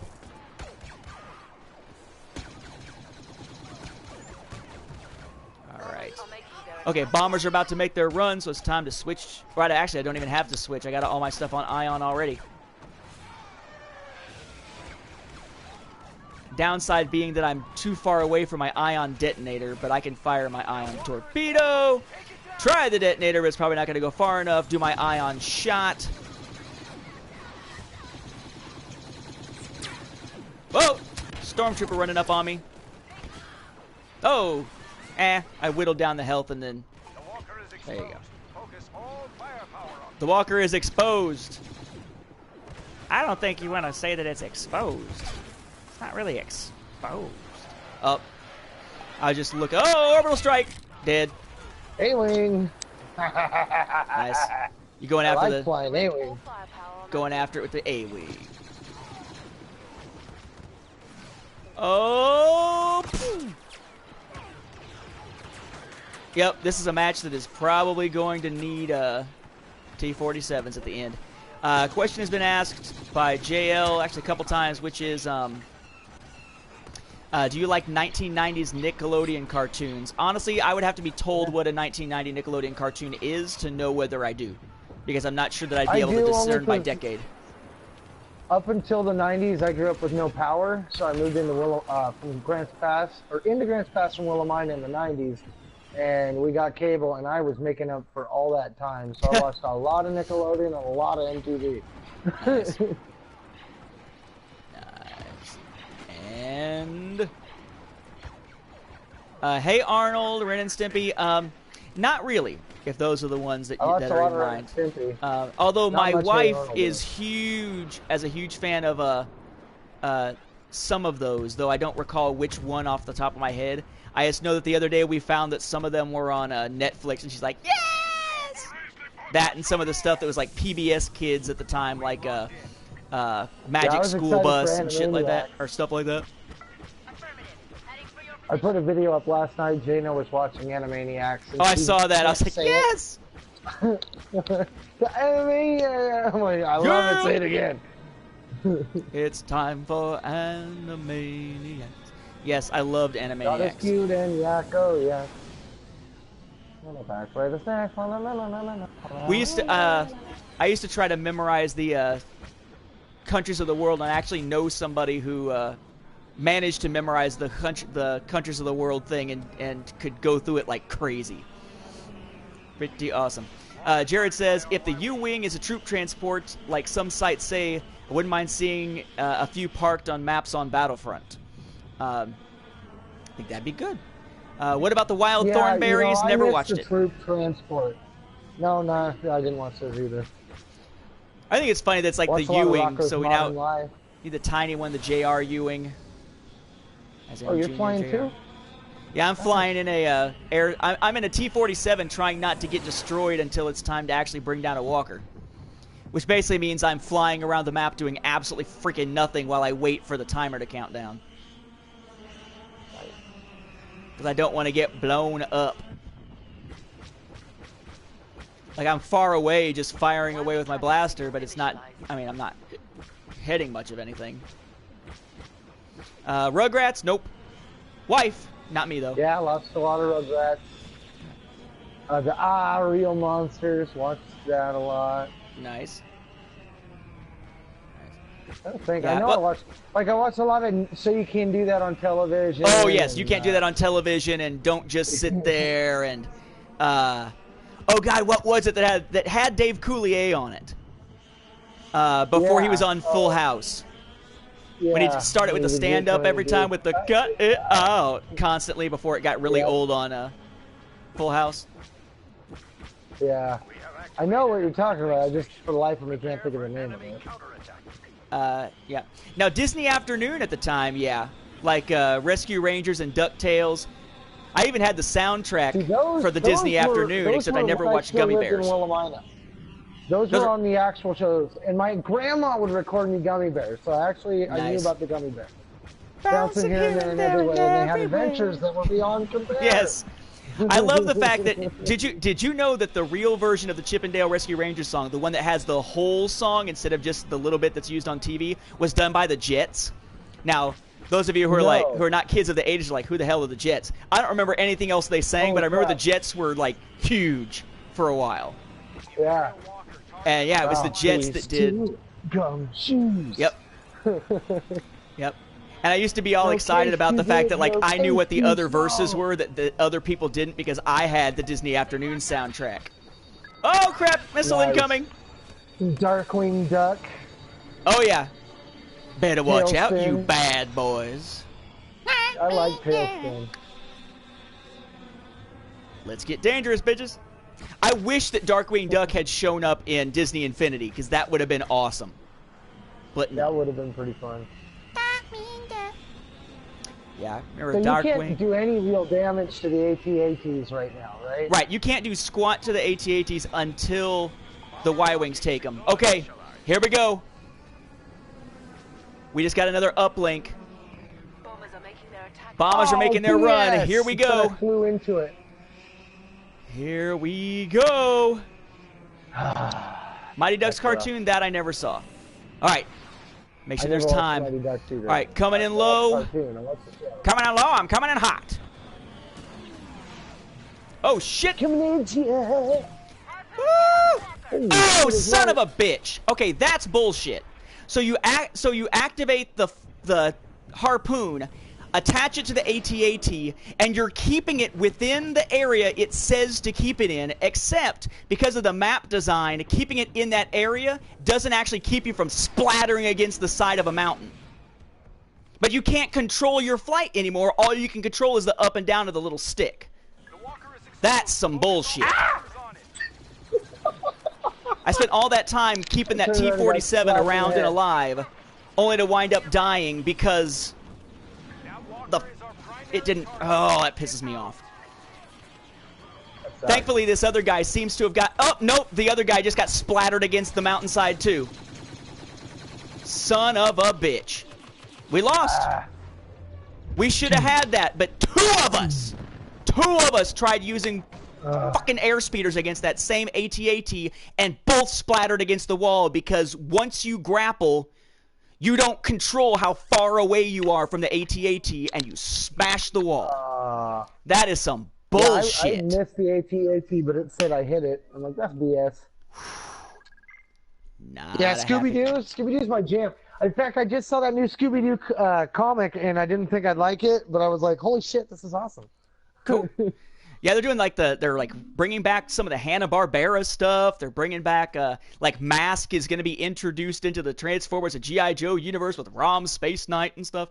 They're bringing back everything from the 80s at this point. They even brought back Trump. I mean, Trump was big in the 80s, and now all of a sudden he's back. Bringing back the 90s with Hillary. I mean, come on. We're bringing back the 1800s with Bernie. I mean, really. All right, I don't know if we want to. I guess we'll just do another one of these. I don't care. I need to switch to a blaster rifle because all this time I haven't been getting blaster rifle kills because I've been using a heavy blaster instead. I need to get blaster rifle kills in order to have them count toward my whatchamacallit, my current challenge. I guess I'll use the A280C. That's what I've been using. Cool. Hello, Infamous Brothers. Good to see you again. I know you were on a stream. It's been a while, but cool to see you here. Hi. Hasbro Shared Universe. Will Jim and Hector Ramirez show up? I have no idea. Although, who's Hector Ramirez? I know Jim. Her music was outrageous. Until apparently that new movie where they completely butchered it. I was so pissed off that they butchered Jim. I didn't even watch Jim. I just knew of Jim and knew like the concept of Jim, and I was pissed because they completely butchered it and made it something that has nothing to do with the original Jim at all. I'm still waiting for a remake of the Beverly Hills Teens or whatever the hell that show was. The what? I've never heard of that. They had a long stretch limo. Nice. You say Beverly Hills, I'm thinking Hillbillies? What? Beverly Hills 90210? No, they remade that already. Jim Cole asks, what did you think of Tron 2? I loved it. I love Tron Legacy. Oh, yeah. Absolutely loved it. And in 3D, it's crazy. I didn't get a chance to see it in theaters, but I watched it in 3D at home on that little PlayStation 3D TV. And even on that, it was awesome in 3D, even though it was tinier. Very cool. Oh, okay. Hector Ramirez was a reporter that showed up on G.I. Joe, Jim, Transformers, and Inhumanoids. So maybe it was a shared universe, so maybe it was parallel universes already. Ooh. Man, speaking of the shared universe, the Stan Lee is the Watcher theory. Granted, it's a theory, but I think every single movie gets a little more precedent, especially when you think about the X-Men movies, right? They're jumping from decade to decade to decade, and Stan Lee is showing up, and he is not aging at all. Like, clearly, he's showing up in multiple universes, and I mean, clearly he's I forget, what was Stan Lee in Deadpool? Whatever it was, I cracked up, but I can't remember what he was. Oh, God, what was he in that one? No, the delivery was Captain America when he called him Mr. Stank. Yeah, I'm going to remember it. Yeah, I'm going to remember Mr. Stank. He was the DJ in the strip club. That's what he was. Okay. That's what he was. I've only seen Deadpool once. I got it on Blu-ray and watched it as soon as I got it. My wife had actually seen it before I did, which almost never happens. I watched it like 7 times in the theater. Damn. Yeah, but you worked it. It doesn't count. You cheat. Yeah. That's like I saw the original X-Men like 100. It. No, not 100. I saw the original X-Men a good dozen times before I actually paid to see it. Because I wanted to see it all in one sitting instead of, like in half an hour break segments. Yeah. Actually, no. I guess I didn't pay to see that one because I would have paid for somebody else to see it because you could come in free during the day to see a film as long as it wasn't a certain time. Stan Lee was not in Fantastic Four. I did not realize that. Then again, the Fantastic Four were barely in Fantastic Four. Well, the new Fantastic Four, I can't remember what he did in that one. But don't know. Yeah, Deadpool, definitely not for kids. Definitely not. Fantastic Four until Doom showed up. Ah, die! Nope. Sino says, speaking of the 90s, have you ever liked Pokemon? Nope. No? I never liked... I watched Power Rangers just to mock the living shit out of it, and actually have grown to like the first 3 seasons. But it didn't say Power Rangers. Pokemon. Yeah, I know, but I was never a Pokemon. You're just like, no, this is Japanese too. Leave me alone. Yeah, that was it. That was as close as I got. Let's see. Oh crap! It's freaking 9num.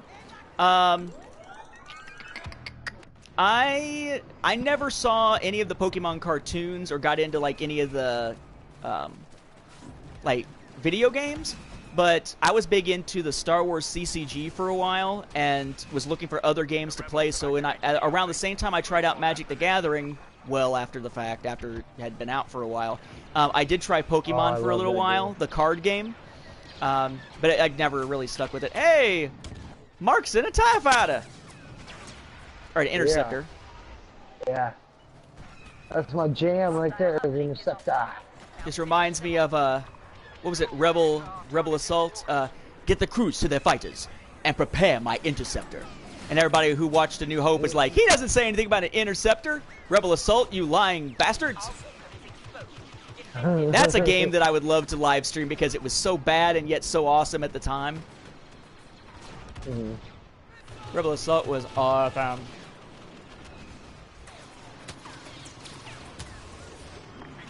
I know it's Rebel Assault, but not Rebel Assault because no butthole. But I can't do it because I'm a Imperial right now.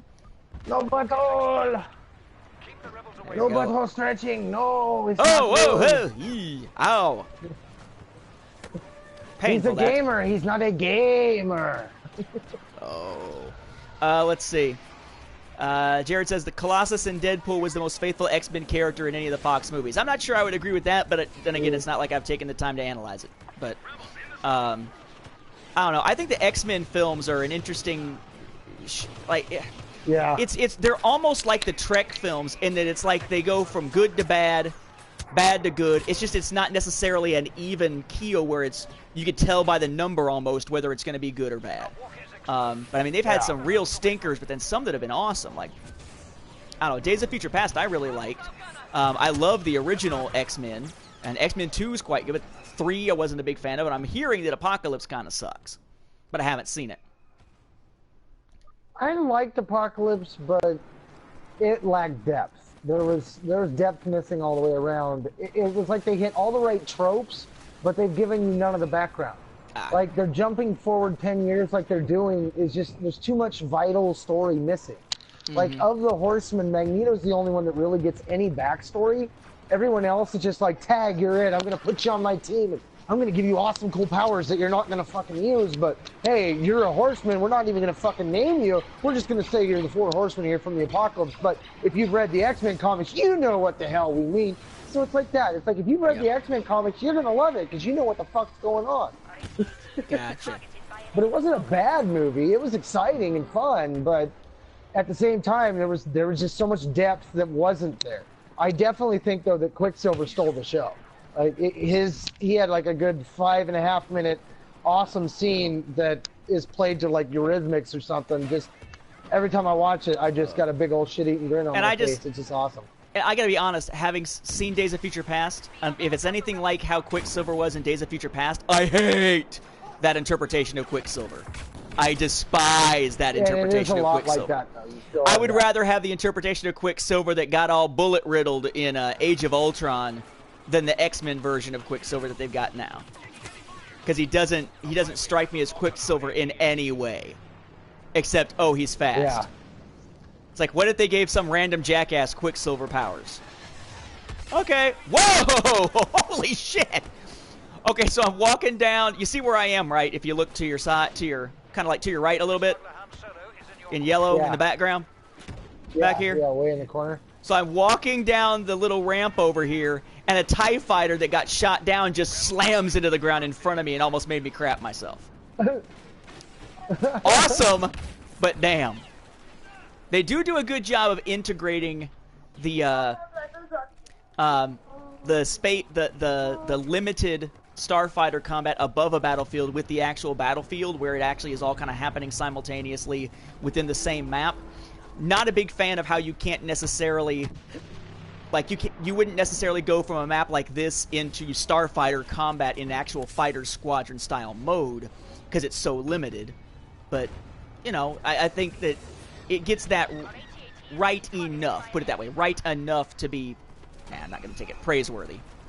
But still not as awesome as we were hoping with Battlefront after the previous games and how seamless that was. Eat this, you butthole! Yeah, actually Jared's got a pretty good point there, which is that the Fox Quicksilver acts a lot more like a DC speedster than the Quicksilver that we know from Marvel, and that's, what do you think of a Spider-Man and Deadpool crossover? I think it'd be interesting. We've seen it in the comics before. The comic? I think he's talking about the movies. The comic right now is awesome. Yeah. Which comic? Yeah, there's a comic right now going on that's awesome. It's Spider-Man / Deadpool. Oh, okay. And Deadpool he's trying to kill Peter Parker. He's taken out an assignment, and yet he's trying to have a bromance with Spider-Man. And in the last one that I've read, he'd actually successfully killed Peter. And I was like, oh shit! So I got the next one, and you find out so Deadpool goes down to hell to wait for Peter's soul so he can watch Peter get tortured, and Peter doesn't show. So he has Death resurrect Peter so he can shoot Peter again, and he goes back down to hell, and he's like, where the fuck is he? He's like, he should be here, and then he's like, somebody fucking lied to me. This guy ain't a bad guy at all. So then he goes back up and he apologizes to Peter. He's like, look, I know I made a mistake. He's like, so he's vowing from this point on he's not going to kill anyone ever again because he made a mistake. So it's an interesting little story, but it's hilarious, man. That is very cool. But as for the TV shows and stuff, I would rather see in the next X-Men movie Ryan Reynolds walking around as Ryan Reynolds, because it'd be in the 90s and he would still be Ryan Reynolds at that point because Deadpool took place in this year. Yeah. That would be cool. And you can even have it be like, you can even have like Ryan Reynolds and Deadpool Wade Wilson, because Wade Wilson Deadpool references Ryan Reynolds, the movie star, in Deadpool. Yeah, you could. So there you go. There you go. That would work. Let's see. Do you like who Disney? I like Spider-Man and the new Avengers, but I wasn't too thrilled about the fact that Sony also canned their Garfield version. I was looking forward to having two Spider-Mans, two alternate universes at the same time. The lack of that was kind of bothersome. Let's see. So, question was shoot, and I thought I saw it. Crap. I had the question in mind. I started to ask Steinberg wants to cross over X-Men with the Avengers. it was a question posted right before that, but it just got shoved up that you can't see anymore. Yeah, I can't see it. Yeah. Crap. It's gone. Crap. There we go. And yeah, JL, you won't be able to send a link this way because this is all PS4 stuff that I'm seeing here. I don't know if you can post a link in the chat or not. I've never actually seen a link pop up in the chat, but then again, I don't know that anybody's ever tried to. Oh, you are getting smoked from the side, and you got that shield that's just taking all of it. Why are you shooting my buddy, bitch? Oh, then I got killed. Yeah, fuckers all around me, man. Right under the bridge. Orbital Defend strike. the Oh, I'm walker. gonna die. Ooh, dude, that orbital strike just stopped right next to me. Oh no, it's still coming. Oh shit! I'm right under the bridge. I lived through it twice. Nice. That's Very awesome. nice. Yeah, I ran over here to the water, and I guess I should take back some of what I said earlier. I was talking, or the water, liquid, whatever. I had hoped that the water was the water physics were solid, and I thought they were. I just hadn't really paid it much thought, I suppose. But yeah, the whoa. Oh my god. Oh my god. 3 orbital strikes. Dude, this bridge has saved my ass from the orbital strikes. I have no idea if that's a glitch or what. Let me get over here and see this. But yeah, the water physics are not very good. I thought the water physics were decent enough, but they apparently are right there with the snow physics, the snow in the air physics, in that they suck. So this is your hiding place, huh? Yeah, get out of the lava though. It won't burn. Nice. Nice. Okay. But they've all ran down the hill. They're not here anymore. Run, Yeah, be 3 sure. orbital strikes. Wow. I'm impressed. And you made it through 3 orbital strikes without dying thanks to that location. I like it. Oh! Okay, I was shooting at something that was shooting in my direction. I thought that it was just a guy, and it turned out to be a turret. So laser. guess who lost that battle? Yeah. Yeah, that thing shot you and then shot me right in the tusk. Go. And no, I can't join a live show if we're doing the stream.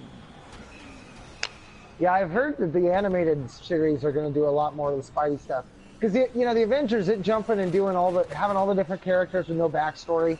I was thinking they could do something similar like that with the Spider-Man stories, because my favorite Spider-Man, he's 30. You know, Flash now has the Venom symbiote. Carnage is out doing stuff. And it's like, they can't jump to that without jumping huge swaths. And man, that X-Men movie has shown me one thing. They really can't afford to do that. So I'm kind of like bummed in that regard. That sucks. Oh, that was the question. Thank you, Sino, for reposting it. Sino asked, do you like who Disney cast as a young Han Solo? And honestly, I don't know much about the guy they cast as a young Han Solo, other than the fact that it's not Ingruber, who was like a perfect dead ringer for Harrison Ford. But I don't know much about Ingruber except that he was a perfect dead ringer, so I don't know. I mean, I think to me this is almost like unknown casting, because I know jack about him. Yeah, I'm in the same boat. I don't know enough. I don't think he looks enough like him, so my natural gut check reaction is no. But I'm willing to give the guy a shot. Maybe he'll get mauled by a Wampa. He'll be like, that's why he just looks different. He got mauled by an animal of some kind. Don't worry about it. It's all right. It's all good. Yeah. Oh, you son of a whore! I was going towards a hero power-up, and a guy jumped down on top of it, like, when I was a foot or two away. How long are we playing Battlefront tonight? I have no idea. It'd be another half hour plus before the stream would die if we just let it go. Put it this way, Mark is Pacific time, and I got nothing better to do right now. So, I have no idea. And I've done, done what? This is the 3rd stream of the day. We're at an hour and a half, so I'm about a half an hour away from hour number 6 of streaming today. Whoa! An enemy bomber has locked on to our AT-AT. See, they say AT-AT. Somebody needs to say AT-AT just so that I feel validated as a child. No, you're wrong. Because you don't call it an AT street or an AT street. That's I call it a chicken walker. That's a chicken walker, Chicken walker. I got your chicken walker, son of a chicken. Oh, son of What a you need to have is on an Imperial base, if they allow private businesses to run like the commissary and run like fast food type stuff for the Imperials. There needs to be an ATST base where you can eat at a Walker chicken and get like fried chicken and shit. Yeah! Got a headshot with my little blaster pistol. Go and Walker. She sounded like she was trilling her voice there. Walker is in attack position. I'm following you, Holmes. Johnny Walker is ready to fight. We're dead. We're gonna lose. We're gonna lose. We're gonna lose. We're gonna lose. They don't even need the T-47. We're gonna lose. Oh! Oh! One of the T-47s just blew the hell up. So maybe not. I mean, surely we're gonna lose because of the numbers. But I don't know. They had a T-47 zinging around and it didn't even crash and explode. It just exploded. Oh, they got another T-47 out. Oh! Oh! Oh! It blew up. One of them blew up. The other T-47 blew up? Yeah, we got one left and it's blowing up, dude. 15, 14, 13. Oh, and we win in just as asinine a way as we lost last time. So I feel validated. Oh, yeah. Wow. My 2 kills. Wow. I could swear I shot more people. Wow. That was pretty screwed up. See you, Joe. I don't even know how to answer that question. Lego fan asks, who's better, Obama or George W. Bush? So, oh, hey, Jackson. Good to see you again. And congratulations. Graduating on Friday. That is awesome. I don't know about who's better, but I'm still angry with Bush for putting us into the war on terror. I'm still angry with... There's a non-winning scenario. I think I was happy that Bush was president. Okay, we'll put it this way. So in 2000... coming out of college and everything, or not college, being in college and everything, and coming out of the Clinton scandals and everything, and looking at Bush versus Gore, and especially his portrayal in I'm gonna jump out to let's go to a different mode. Thinking about his portrayal on like Saturday Night Live, and really just how dumb he looked at the time. I voted Gore, and then you had the whole fiasco and everything, and that was it. And that was the first time I got to vote for president, and I voted for Gore and wound up losing. Well, then I was won, but he conceded. Well, he won the popular vote. He didn't win the electoral count because he didn't win the popular vote. It turned out in Florida after even when the news media did their own recounts later. But so I was like, when Bush became president. But then I was very glad that Bush was president after 9/11 rather than Gore, because his response with Afghanistan made sense. Then he gets into Iraq, and I'm like, the fuck are you doing? Right? So then I'm like, what the heck? But I'm like, we need somebody strong in the war on terrorism. And then it was Bush versus Kerry, I guess, in 2004. Yeah. And I was like... Oh, that great video. You remember that one with 4 purple hearts where they were like little cutout stick figures? Wow. But yeah, so my mind was blown. I'm jumping into... it just went to Droid Run. Should pull you with me. But then I was like, you got to be kidding. So I was not happy with the way things were going into 2004 and voted Kerry. So, of course, Bush won, so I lost again. We get to 2008, and knowing enough about, because I actually paid attention with Obama's background, with a lot of the stuff that he had said, a lot of the policies he had proposed, the Jeremiah Wright thing, all that stuff, I was like, screw it. But as much as I didn't want Obama to win, although it would make history, I didn't think McCain had the chops to be a dynamic leader, whereas Obama had the charisma, even if I didn't agree with his ideas. So I just said, fuck it, and I didn't vote at all in 2000, right? We get to 2004, and it's Romney, Obama, and after 4 years of Obama, I'm definitely wanting Romney to win. Not that I think that Romney was a great candidate. I was just... And something that's going to be a little less authoritarian. Only... given the fact that Georgia always goes Republican, I was like, whatever. And when I started feeling sick while waiting in a 3-hour line to vote, I just said, screw it, and went home. So I didn't vote that year. Georgia went the way I expected anyway. He wound up losing anyway. So I'm kind of like, I've never voted for a winner when voting for president. ever.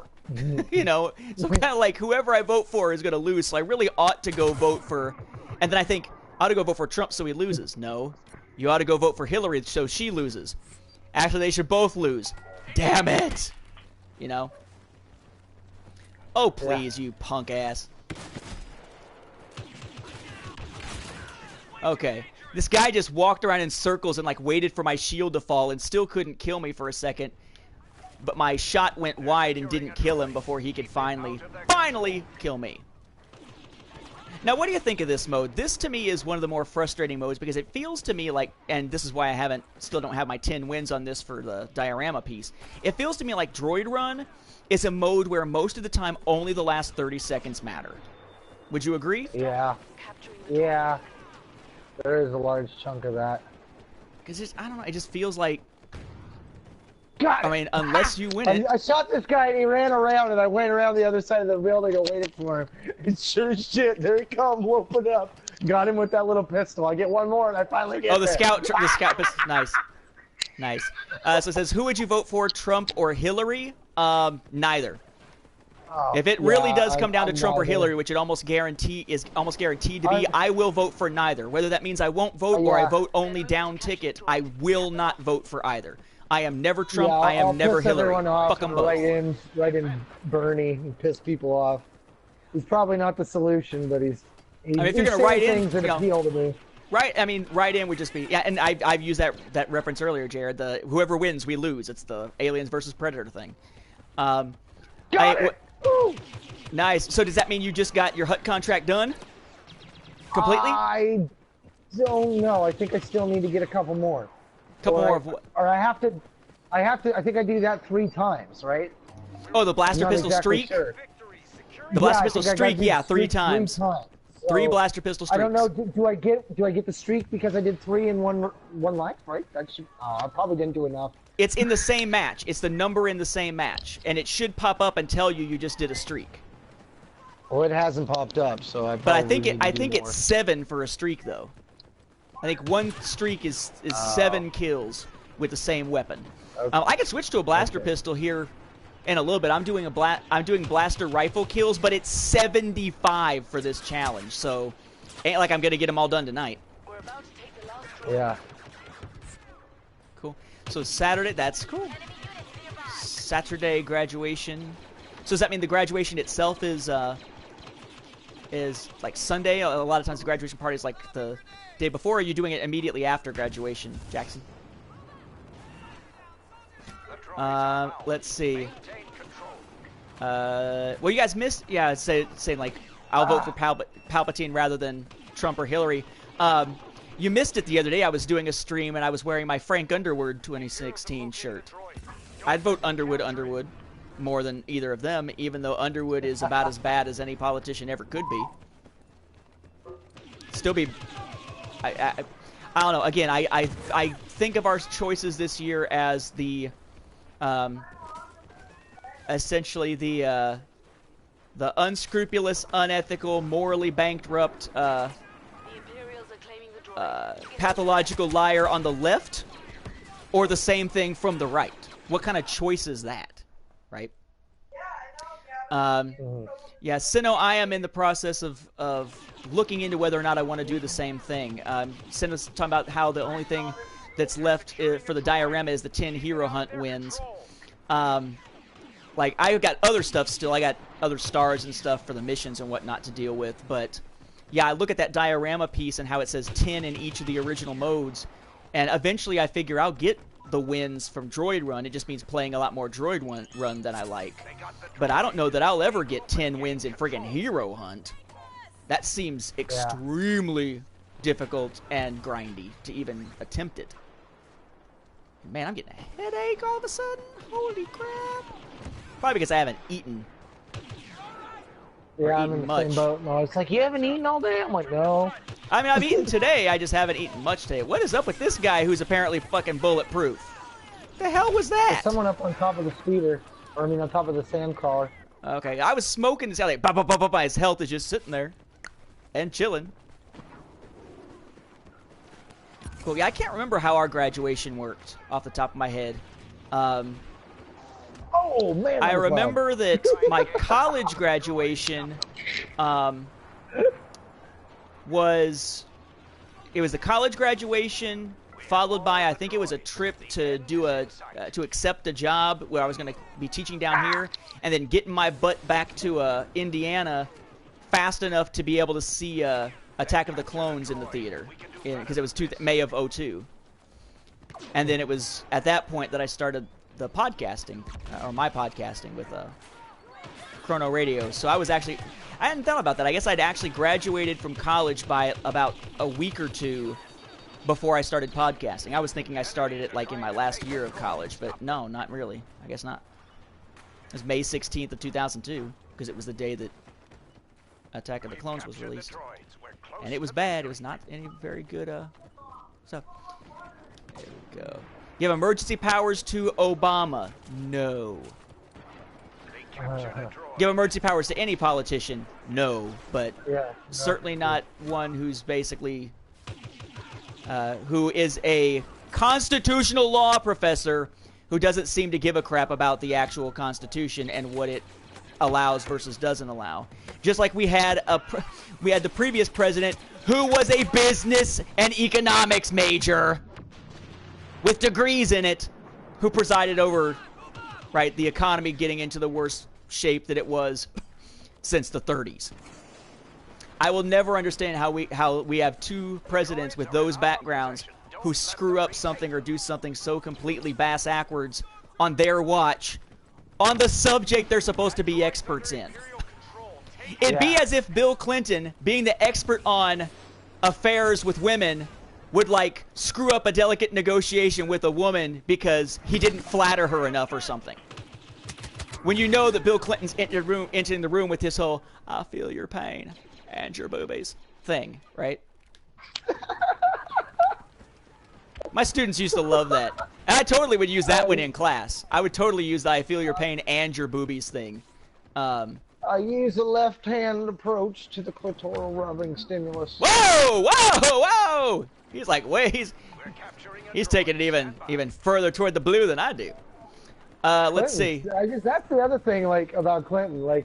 I mean, she was the wrong lady then. She's the wrong lady now. Exactly. Choose someone other than Hillary. Bill always did. Everybody else did. Yeah. Don't let up now.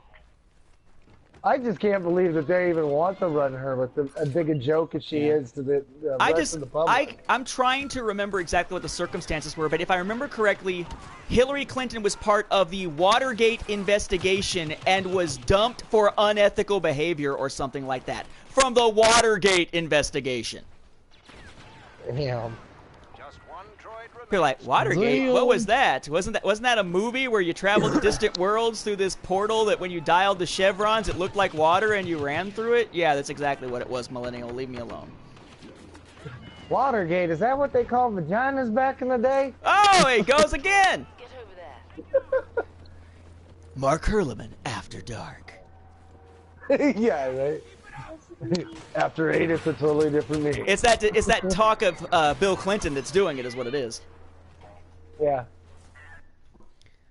I love the Monica Lewinsky ad, the fake Monica Lewinsky ad against Hillary for president. I won't vote for Hillary Clinton. The last President Clinton left a bad taste in my mouth. Exactly. You're right, Monica Lewinsky. I'm sure he did. I would say her description was close but no cigar, but apparently one was involved.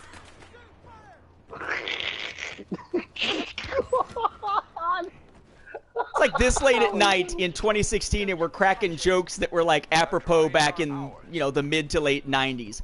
I think next I need to make a Menendez brothers and OJ joke or something. And then we'll have the trifecta. They're claiming a droid. We must stop them. They're claiming a droid. Actually, they're claiming 2 droids, technically. It says losing for 2 of them, but, not to be accurate or anything. Come on, you stormtrooper mother... Yeah, go ahead. You dead now. We both smoked him. Yeah. Bush orchestrated 9/11. If you believe that, you're nuts.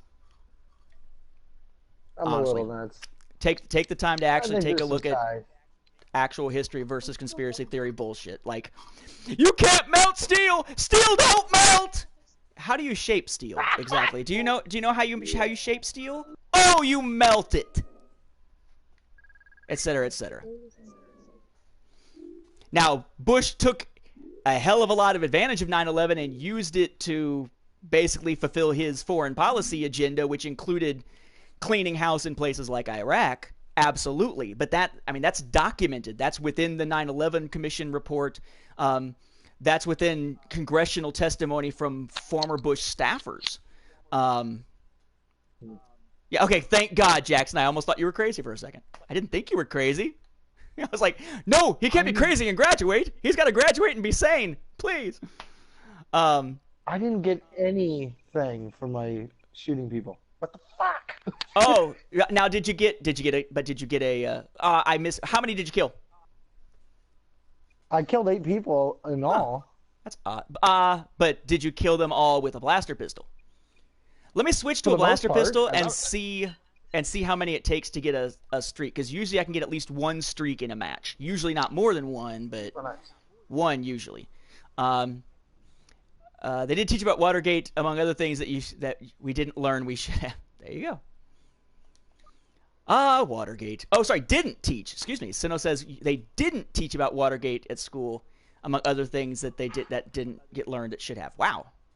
You remember when the gonk droids and the medical droids would actually give you health and shit? Like, yeah, back in the original Battlefront. Now the gonk droids are just things that you chase. Yeah.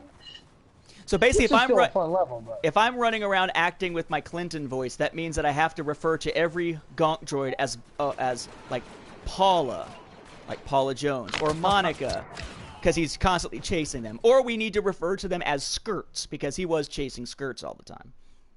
Then again, I could also use the JFK voice for that, right? Yeah. Ask not what your country can do for you. Ask what your women can do for me. Yeah. My cat is rubbing on my legs and walking across the wire. So I've got 1. 1 streak? Killed 1 so far with that pistol. Oh, killed 1 guy. No, okay. Killed 1 person with the pistol. I've killed 1 with my blaster pistol, I think. I think it was with my blaster pistol. I don't think I've killed anything with anything else, but I stopped paying attention immediately instead of doing what I said I was going to do and paying attention. I'm a bad friend! You're like, well, shit, he's a bad friend for many reasons. Not for the blaster pistol thing. Come on! Come on, you Imperial bitches! Jackson's asking if we can give emergency powers to Trump and let him build a clone army. No, because you remember the clone army wasn't white. So I'm not sure you'd want to let him build the clone army, or some of his own supporters would be like, we gonna have to kill them all. He's like, we're gonna Hello, make Raymond. a bunch Welcome of to clones the in Mexico. And we're going to make the Mexicans pay for their own clone army. It's like Palpatine saying, we are going to build a massive space station with the power to destroy entire planets. And the rebellion is going to pay for it. I'm sorry, what? What? We're going to build a droid army and the Gungans are going to pay for it. You're thinking we the people gonna pay for your stupid wall? Uh-oh! Oh, no you didn't. Oh, he did. Oh, I shot right through that guy. Okay, I died. So now I have to start my streak all over again, right? No, you do not. Anyway. You do not. The streak is only number of kills, or it should be. Jackson says Trump would be like, executive order, build the wall. And then Congress would be like, you don't have the money to build it. How are you going to do that? Maybe that's why he wants Mexico to pay for it, because he knows that if he does it as by an executive order, Congress doesn't have any obligation to actually fund it, because it wasn't, because executive orders don't have that level of obligation on Congress. Could be. Do you remember when someone actually asked the White House about building a Death Star? Yes, I do, and that was weird. Almost as weird as I'm still seeing people post petitions to change.org for stuff like, don't ever let Lucas work in Star Wars again. They have no idea what change.org is actually for. It's set up for friggin' actual petitions to the actual government over actual governmental responsibility things, not entertainment bullshit. But again, people are ignorant, or ignorant, as they say. Got a third one. The other day, some friends and I, says Jared, we're in a fast food place talking about the number of people we've killed, and I wonder how that sounded. Oh, you know? I'm assuming that's probably about a game, hopefully. But, yeah, I love having the inappropriate conversations in place where it's totally benign because you're talking about a game or something, but people around you are like, oh God, oh God, no. Oh no, me and my best friend when we were little, we liked fucking with complete strangers. And one of the ones we liked to do the most was when we'd go up to Willamina where I grew up. You know, it was just like a one-pony town with not even a gas station in town. So we'd go to the one little restaurant and we would fuck with people because my grandpa was an alcoholic. So he would go into the bar and he would buy us fries and drinks and we could have unlimited drinks. And he would be in the back getting drunk. And so our amusement would be to fuck with the little old ladies would come in. So we would sit at one of these 3 booths. They had 3 booths along the wall and we would sit in the middle one. And these little old ladies would come in and they'd sit down and they'd do their stuff. And we just start getting really loud. And we're like, man, don't you hate it? And we'd always just start with a don't you hate it. And we'd try to see who could outdo the other one. And I'm like, dude, don't you hate it when you're in the shower masturbating with Vaseline and you forget to clean up after yourself and your mom comes in the next day and slips? And these old ladies are like, what the fuck? Like, I'm thinking, what the fuck to that? It was terrible. Oh, it was terrible, man. Wow. It was fucking terrible. See, I remember a friend of mine used to do that sort of thing. Like, I was never like that, but they used to do, they would ask the inappropriate questions. Like, I had a friend who in a, God, I can't remember if it was McDonald's or a Burger King. Wherever it was, whatever was, at the time was on Green River Road in Evansville, because it was back when cruising green was the thing to do, as what they called it. But his thing was to walk. He walked up to the counter person at the fast food place and said, you know, can you settle an argument for me? You know, and he's looking up at the menu and he keeps pointing back and forth as if it's about the menu. He's like, can you settle an argument for me? And just this little quiet lady, you know, we're talking probably there, you know, right close to retirement, ready to be done, you know, so I guess it's the screwing with old ladies night. And he said, is it really rape if she's asleep? And we're all like, don't know! There's off-duty cops in here, no! Oh, shit. It took him a while to finally profess to the lady, I'm just messing with you, please don't call them over. Okay, there we go. Blaster pistol streak is 7 kills, because I just got my 7th. Oh, so I must have just one short. Damn. And it has to be with something of that class, of course. Right? So, like, I'm using the DH-17, so it's a blaster pistol, so it counts. It can't just look... The creepiest thing I've ever done in public to somebody was I went to Walmart with my brother-in-law, and our Walmart's 24 hours, and I have this old World War II trench coat, and I had that on with a pair of shorts and sandals. And I had this really old creepy man mask that I called Chester the Molester. What? And so I'm wearing the mask and I decide to wear it into Walmart. And this isn't even a Halloween time. It's like in the middle of the summertime. And we're walking through and like I could hear them radioing and saying, you know, he's over in this section, you know. So once I realized they were radioing about me, I started fucking with them. And I like had my hands in my pocket and I was walking all funny and I'm like, I bet they think I'm fucking naked in this, you know, because all you could see was my legs and I've got these pasty white legs, you know. I'm like, and I got this big trench coat on. I'm like, oh, they probably think I'm some just flashing motherfucker. They think you're gonna flash, yeah. So of course, I was That's horrible. Yeah, I was just like totally playing with security. Once I knew they were looking for me, I was like dashing between rows and stuff. I'm like, oh my god. That's when you walk up. That's when you walk up to the security guy. I gotta get out of here. Yeah, you walk up to the security guy and ask where the kids section is. Like, what? Oh, I got another kill. Nice. Jackson asks, do you think Donald Trump is Snoke? No, because Snoke has a level of machinations behind him. He has a level of, like, master planning. I think Trump just says whatever the hell comes to his mind. That's why his policy positions sometimes change by the hour on the same day. And why the price of that wall keeps going up every time he talks about it. I love John Oliver's, like, breaking down the whole wall thing because he brought somebody in to actually talk about the real cost of it. Die, you Celestin bastard! I saw him coming through the other window. That was pretty cool. I need to switch back to my regular gun. I forgot that the R4 droids can kill you. Uh-oh. I'm like, what the fuck? Right. Shooting defend, me? defend, defend. 9, 8, 7, 6. Ah, one of them's starting to claim one of them, you shits. That's the way it always happens, though. Question about was best and worst presidents. I'm partial to... Oh, I didn't change weapons again. I'm partial to Washington and Jefferson, personally. But I'm a big... I find a lot of interest in that era. Worst...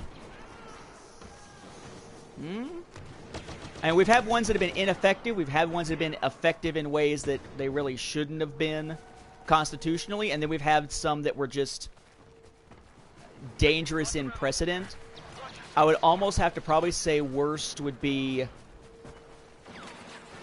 If it's not Obama, I would have to say probably worst was FDR, because I have a hard time reconciling the idea of someone who actually believes in limited presidential power being willing to basically have the mindset of, this country can't do without me, and allowing himself to choose, essentially, to run for president 4 times. Granted, there was no constitutional rule against it at the time. That's why it exists. But the fact that here's a guy who basically thought he was so indispensable that he should break the precedent of every other president before him and basically almost become what amounts to an American monarch in terms of the amount of time that he was in office, and it still would have been in office had he not passed away. So, all right, we're getting there. We're getting at 1 hour and 56, so we may have 1 or 2 more matches in before we got to call it quits from a time in the stream and not dying standpoint.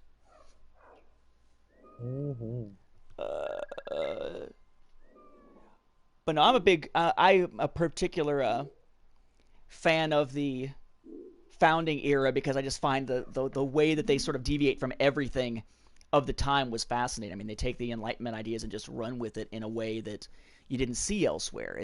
America was, in a lot of ways, an experiment. And in fact, it was a failed experiment at first with our first Constitution, the Articles of Confederation, and they revamped and replaced to create the Constitution that we think of as, you know, the founding document. So, I mean, that whole thing just... And to Jared, yeah. I'm pretty sure my mom is on a couple watch lists. There you go. Do you get headaches when you play video games? Because it sometimes happens. I don't know if that's what's happening here or not. Because it's not a frequent thing, but I have my allergies are acting up, my sinuses are acting up, I haven't eaten a whole lot, I've had a whole lot of caffeine without food in my stomach to go with it. So I kind of feel like all those may be contributing to the issue. And sometimes I swear all I ever do is play the same, 4 levels. I haven't seen an Endor level in a while. The same maps over and over. Yeah, it's true, we haven't seen Endor in a while. Mm-hmm. Well, imagine playing... And I haven't seen one Jakku. Nope. When you play the Outer Rim DLC, keep in mind there are only 4 maps in the entire DLC. Oh. Every mode is played on the same 4... What the hell was that? The same 4 maps. So, if you don't like replaying the same ones over and over, that's not good. And I still didn't switch my freaking gun. You know, wait till I die next time and... Here, somebody kill me. Hey! Somebody kill me, I want to switch guns. Hey! Where are you, mother... Where are they at? Yeah, right? When I want to die, nobody wants to kill me. Come on, suicide by Imperial Cop. Let's go.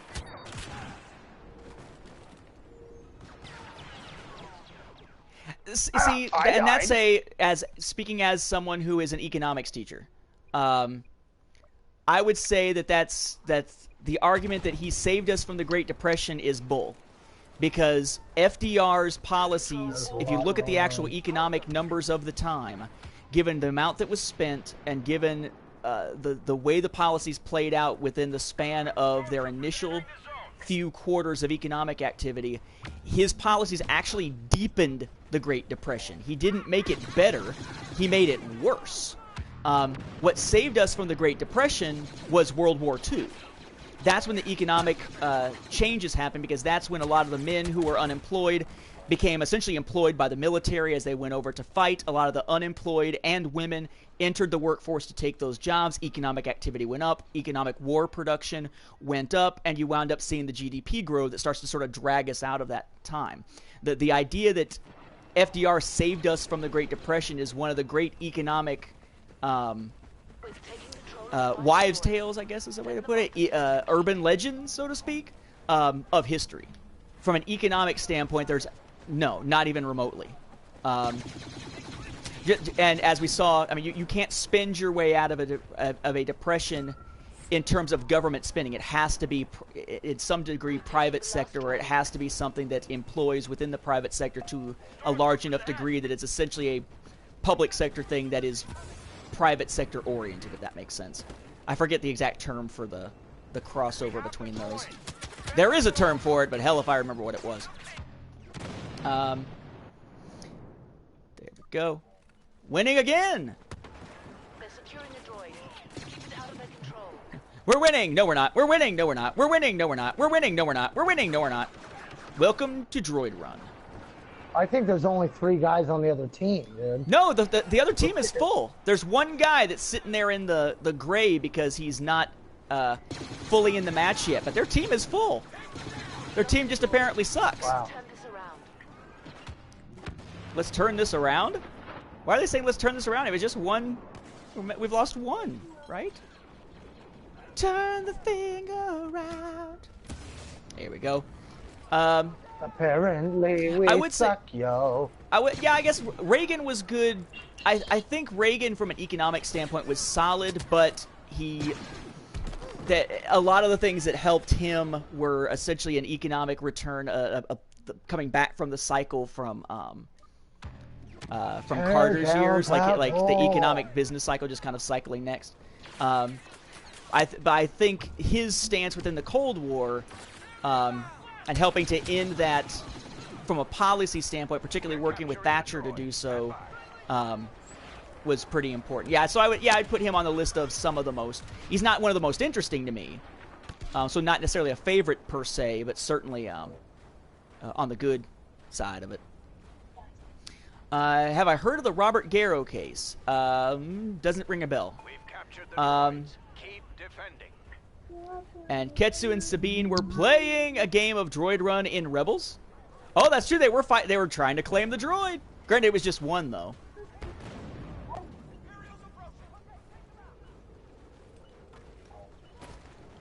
Well, I mean, no. I was about to say that FDR decided to go to war after Pearl Harbor.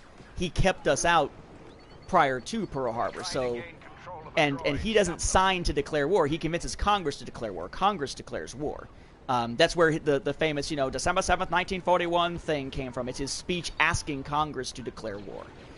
That said, he was someone who was sort of getting us into World War II already, sort of by degrees, sort of dipping our toes in it, to try to support the Allies more and more. So it probably would have been a matter of time before we got in anyway. And once we were in. He wasn't screwing around. So yeah, in that sense, he absolutely. I mean, he played a role. It's just it's not his New Deal and Depression fighting policies that really did it. You know what I mean? It's like saying that somebody won this match by killing the last guy when really what they did was capture the last droid. Did they win the match? Yeah. Did they do it the way it was described? No. Does it matter? Depends on the context in the conversation. They're moving to capture the droid. Cut them off. And are you talking to someone who's a real stickler for Battlefront? Like I'm a kind of a stickler sometimes for history.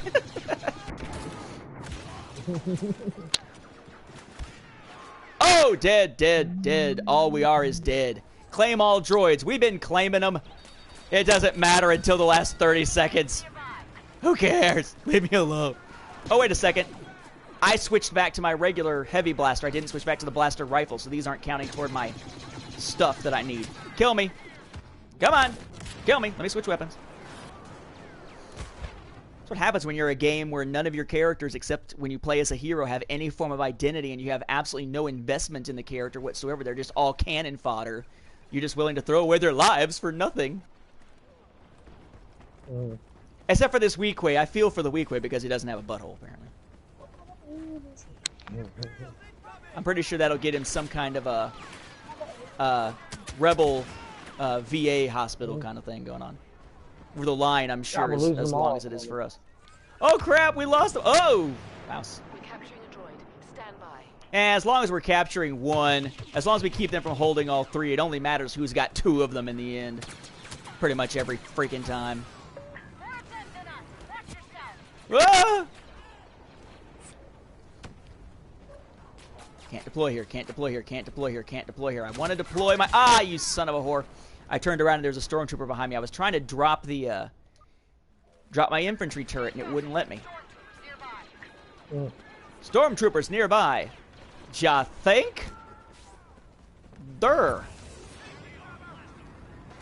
I haven't really had a chance to look too much into the history of Alcatraz. Mainly because in my years of teaching, most of my teaching until recently hasn't included U.S. history, even though that's what a lot of my background was in college. It's mostly been world, so haven't had the opportunity to really dig into the Alcatraz background before. Favorite war that included America. War's not good. Wars not make one great. But for interesting wars, I particularly like, as from a studying standpoint and interest standpoint, I particularly like studying the, because I like the founding era, right? The American Revolution and War of 1812, how they're kind of a single war divided by an intermission, very much like World War I, World War II. Very similarly can be seen as like one period of war with a brief intermission in which all the problems that we made at the end of the last war set up the next one. Not quite the same thing with 1812. It wasn't quite as much of a us causing the issues, but in getting dragged into war with where France and Britain were already going at each other wasn't exactly a smart decision necessarily. Go. We play all this time on Tatooine, and I hate sand.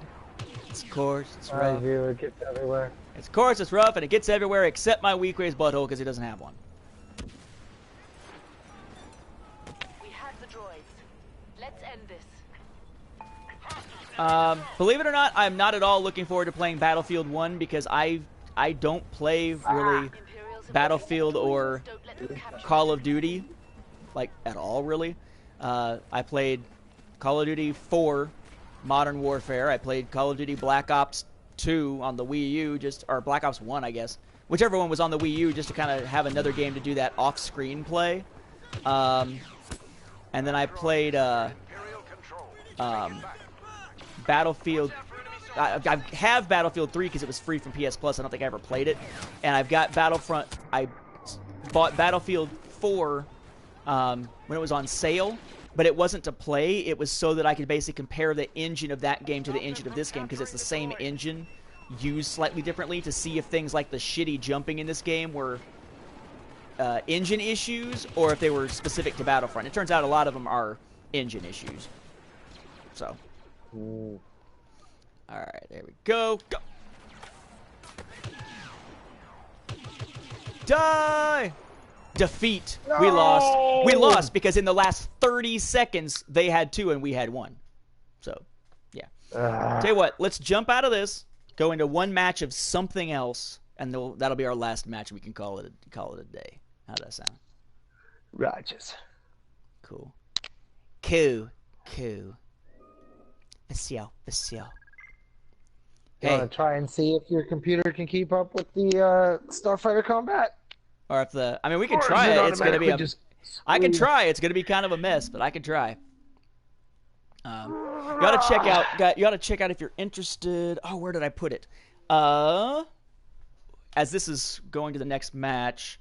Okay, I'm gonna wait till it goes to the thing and say quit. Where did I put it? Ah, here we go. If you're interested in the American Revolution, a really interesting book that actually the TV show Turn is based on is this, Washington Spies. The story of America's first spy ring by Alexander Rose. Really well documented. And if you like the TV show Turn, it's really kind of cool to see the history behind the Culper ring, the real Ben Talmadge, the real Robert Roberts, the real Caleb, and so on. It's a really nice thing. And I particularly, if you're looking for just a general U.S. history book that does a good job of it, Patriots History of the United States is really good. It's kind of a counterpoint to People's History of the United States. It's not sort of the left-leaning, we're going to look at U.S. history from the standpoint of the oppressed. It's sort of the more patriotic, above-board kind of view from a political angle.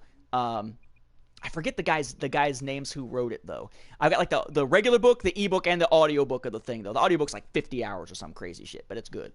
All right, let's see. So you said Fighter Squadron. We'll try it. And yes, someone asked earlier that you said earlier that you can't choose your map. If you hit square on any of the ones from the original game, you can choose your map. I did not know that. Yeah. Although, I mean, again, good luck finding enough people in it to be able to jump into a game on that map that you've chosen. It's kind of pretty much an accident. Excuse me. Come on! Hey, we're in! And we're rebels, so we might actually win. Oh, shit. We're outnumbered at the moment. Yeah. Just remember, try to kill the humans. Because they're worth 3 times as much, I think, to the score. If there's so many we can't miss. Exactly. There you go.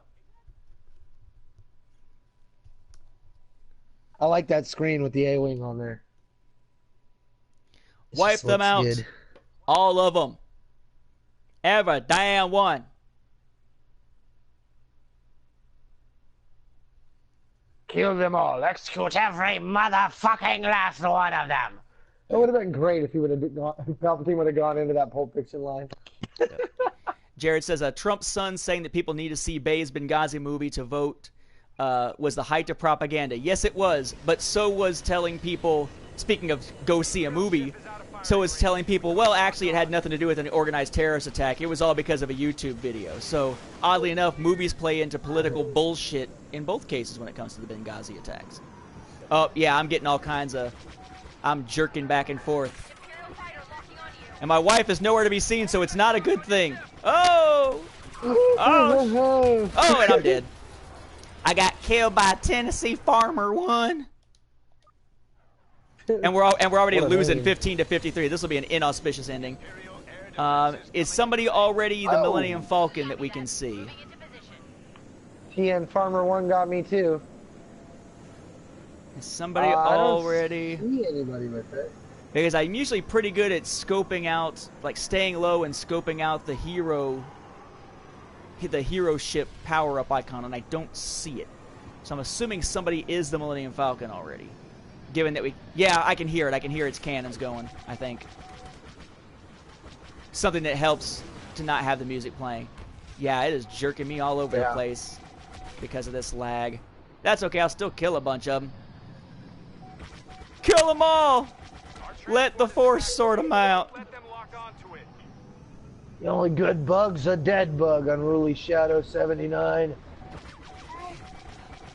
Look at it this way, at least people who said they should go see Michael Bay's Benghazi movie in order to vote didn't also say to go see the Ninja Turtles movie before they vote, because, you know, imagine what that would do. Oh, shit! I got way too close to Slave 1 there and almost went up its... Everybody be like, I voted, my man! Oh, you still haven't seen it yet, though. Oh, there we go. Smoked a guy.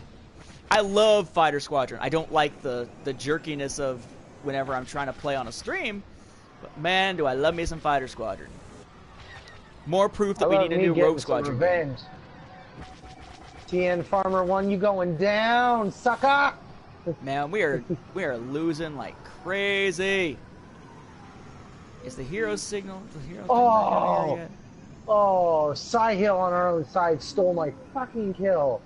I had that guy all shot down and he got the last shot on him. That's the way it used to be for Hero Hunt, except now Hero Hunt at least is based on damage dealt. Whoa! Whoa!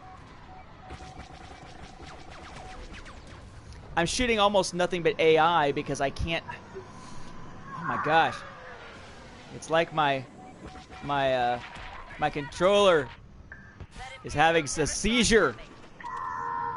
The way this thing keeps jerking around.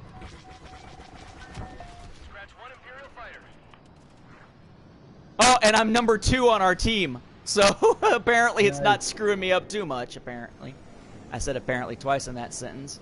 That was pretty sweet. Come on, you Imperial putts. Oh, Lambda shuttle. Time to smoke it. I got 10 fire. I always forget to turn on my shield. See, I fly with my frickin' target lock on. Yeah, me too. I'm holding it down like almost the whole time. And I am not dealing damage for shit against this shuttle, even though I'm sitting here behind it and just pounding the hell out of it. Now, as an Imperial, I can smoke there.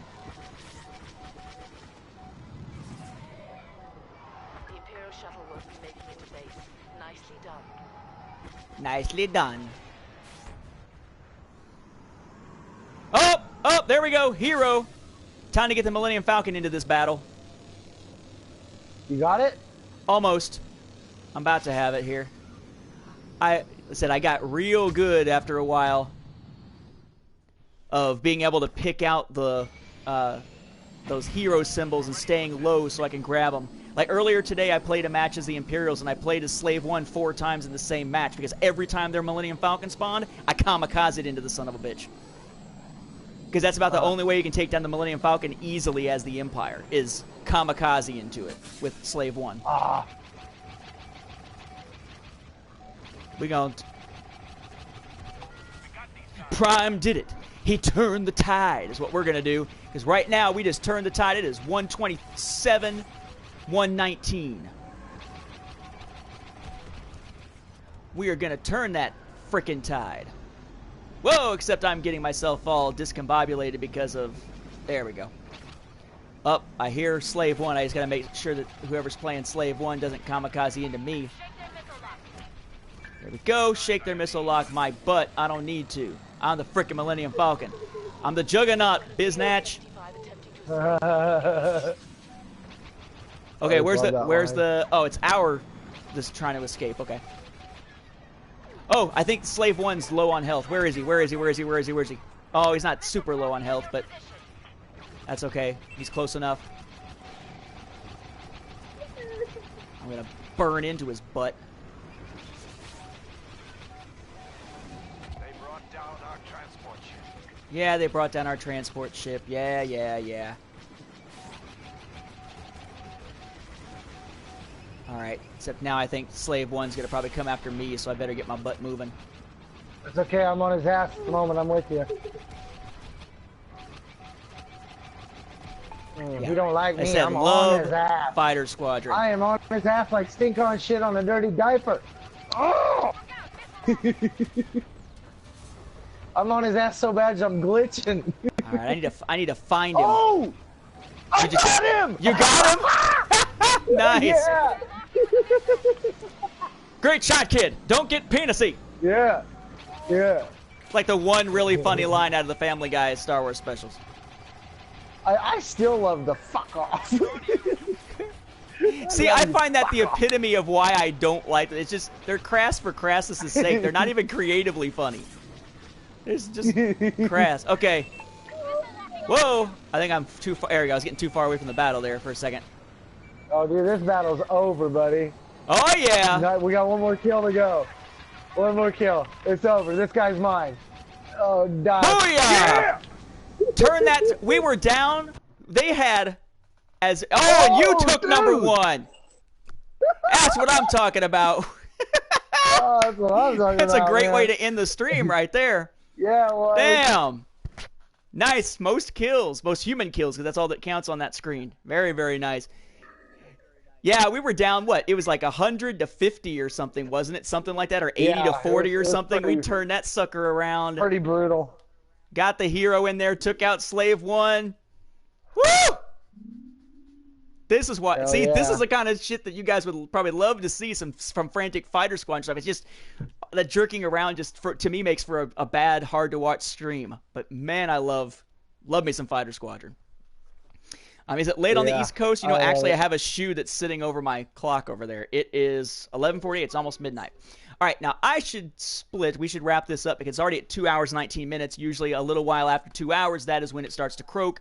Been lucky today with these streams, but little close. Just got to be very careful. All right, so as I'm zipping back to the screen, to the login screen, I'll see if I've got enough to buy a star card. I don't know if I do or not. I'll go to collect. Ooh, I do have enough to unlock another star card once it finishes loading. Scout pistol, thermal detonator, cooling cell, focus fire, homing shot, explosive shot, smoke grenade, flash grenade, barrage. What the heck, homing shot. Might as well. I'm going to get them all eventually anyway. So homing shot is upgraded. That leaves 1, 2, 3, 4, 5, 6, 7, 8. 8 star cards that I still need to upgrade at a cost of 7,000 credits each. And I am at 1,159 right now. Then I'll go play with the emotes and all this other stuff. All right, folks. We need to wrap this up just to make sure that we're safe here. I've seen Roots years ago. I don't remember much of it for Jackson's question there.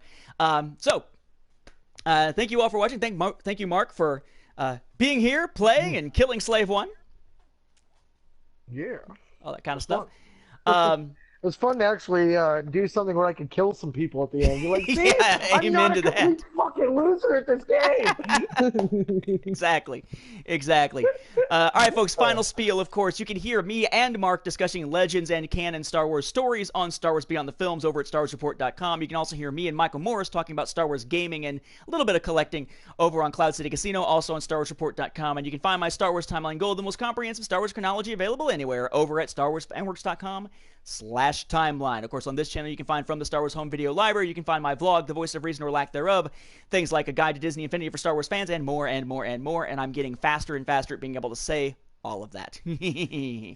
My journey toward the promotional side is complete, apparently. But thank you all for watching. It's been a blast. This really is the last stream of the day because there are only 10 minutes left in the day here on the East Coast. So, again, thank you all for watching this stream, all the streams, however ones you were able to catch today, and we'll catch up to you later. See ya.